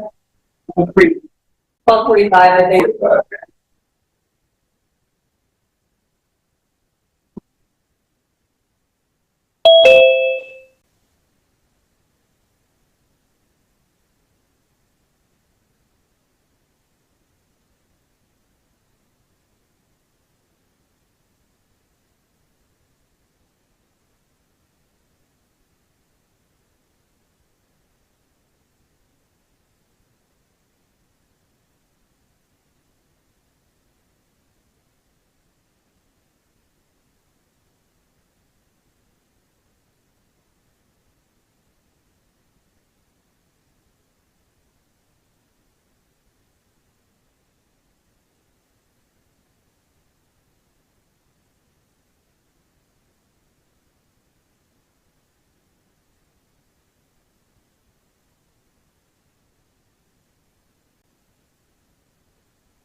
Yes, I'm not proud.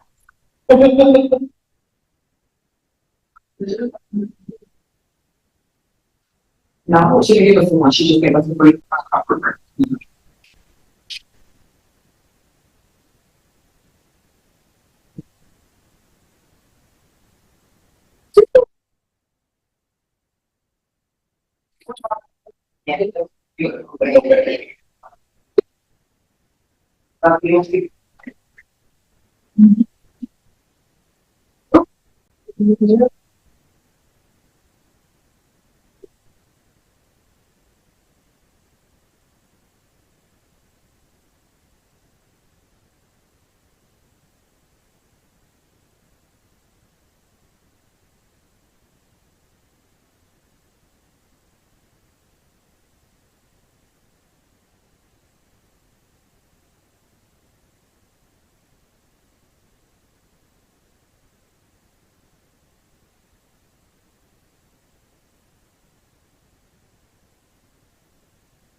That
okay, he keep going, and don't, if he's gonna go ahead and don't, because we sit on his, I'm going there. Yeah, I keep going over there. You're doing so fancy.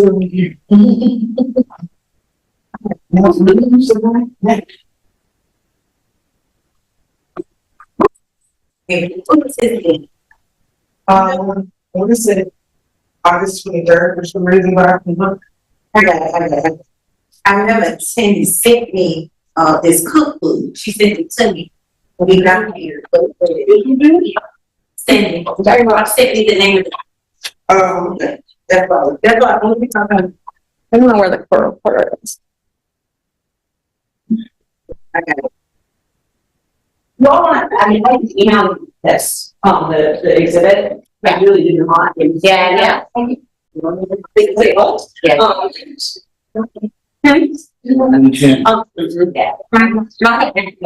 Where you have. I'm gonna just leave it with stuff, I guess, and then, so the part of it. Well, it's, yeah, it's gotta be. If you could, when you send it to us, we will send it to us. Okay, we'll leave the original. I was scanning it. She can scan Can I it. scan it? Yes. Okay. Even better. Yeah. Is that even hard? I mean, that's done that too. One time I did it, like, yeah, the last one, I was like, this isn't a PDF. Just gotta remember how to do that. Are you going to? No. You are coming? Yeah, we're gonna try to make this, I know you have to go, so. And I literally have to go. You will, yeah. Yeah, I have. Is anyone we can like signal to? If we're not working with the county, then I can pare this down a bit. I only did 10 open records. Candidate. I was like, Not like official. no, it was like 1,000. Get to me from my email. But no. What am I doing? Giving this back to her? So that is what I've been treated like for years. So that's why I have that electronically too. Oh, you do? Okay, that's what we were trying. It's just not like it's, there's not a They didn't have a scan of it. Yeah, we just scanned But it. we have ours and But thank we you. have with.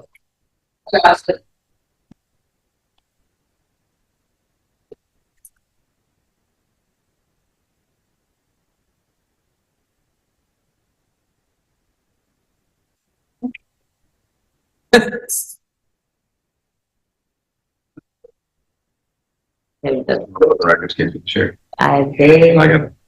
They let you give decision and stuff. I'm back. What are you talking? Jason. No. One for the sheriff with a plaintiff. The lady.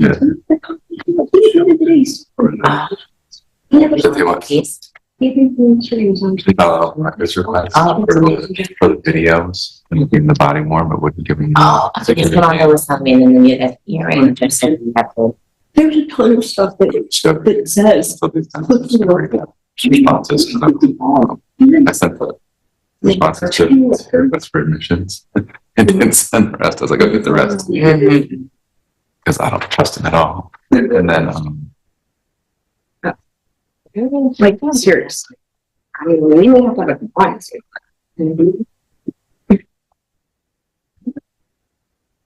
Oh, wow.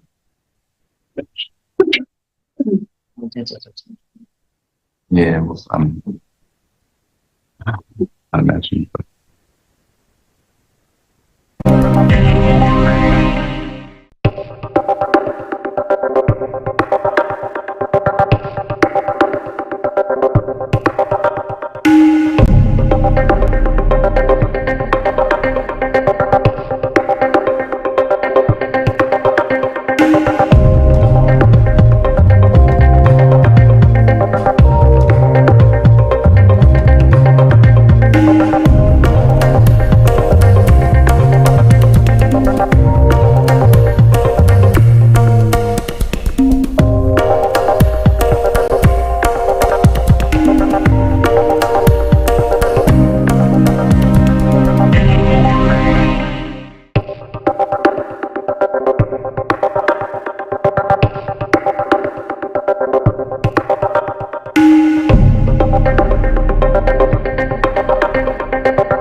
with respect to the county status in the case, then we would actually want to call Ms. Miller today to provide some clarification. Okay, well, that's something we could actually accomplish. So let's do that.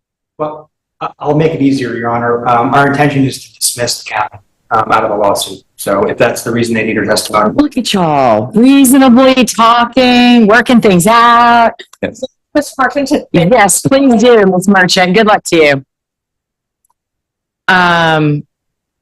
Okay, so if Fulton County is dismissed, then that means the lone remaining defendants are the Fulton County District Attorney's Office and Fani Willis in her official capacity as the District Attorney of Fulton County. Correct. Okay. So is there any other evidence or witnesses you would call on the issue of the threshold issue of whether or not an Open Records Act violation occurred, as to the Fulton County District Attorney's Office and or the actual District Attorney of Fulton County, Ms. Willis? None, Your Honor. Okay. So also just for Other than Ms. Merchant. right, understood.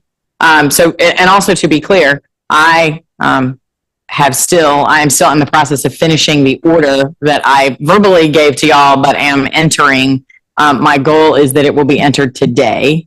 And so just so that the record does not get confused, clearly I already verbally announced what my ruling was. Y'all knew what it was.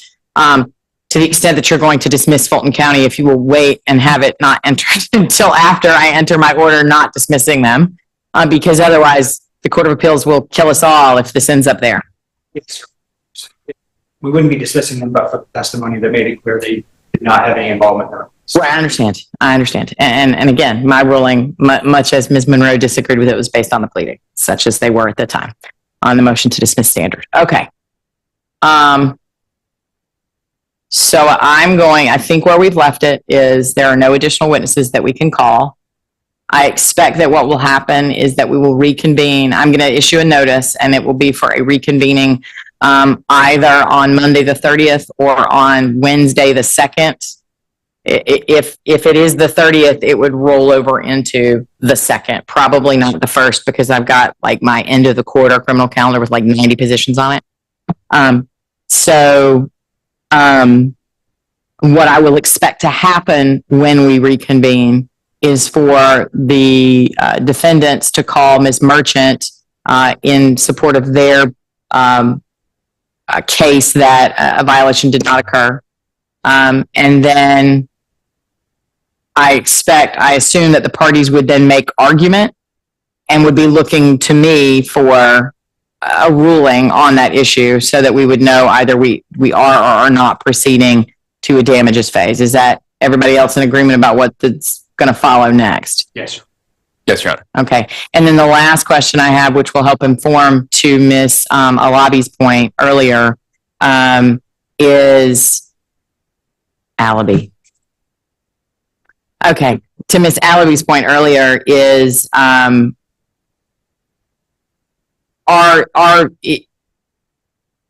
is the plaintiff only proceeding on damages, assuming they were to prove a violation and not seeking injunctive relief in the form of an order to produce further documents? I believe so, Your Honor. I do believe there are at least two types of documents that are still outstanding, including the NDA documents. Okay. But I'll speak with Ms. Merchant, but I'm not sure that we'd be specifically asking the court outside of those two categories of documents. And again, I want to be very specific. She knows the documents much better than I do, and based on the testimony, exactly what might be outstanding. So we could be very specific if in fact we do need the court to rule on that issue. But I think 99% of that has been resolved. Okay. Your Honor, to enter an order requiring them to do something. Okay. For now, then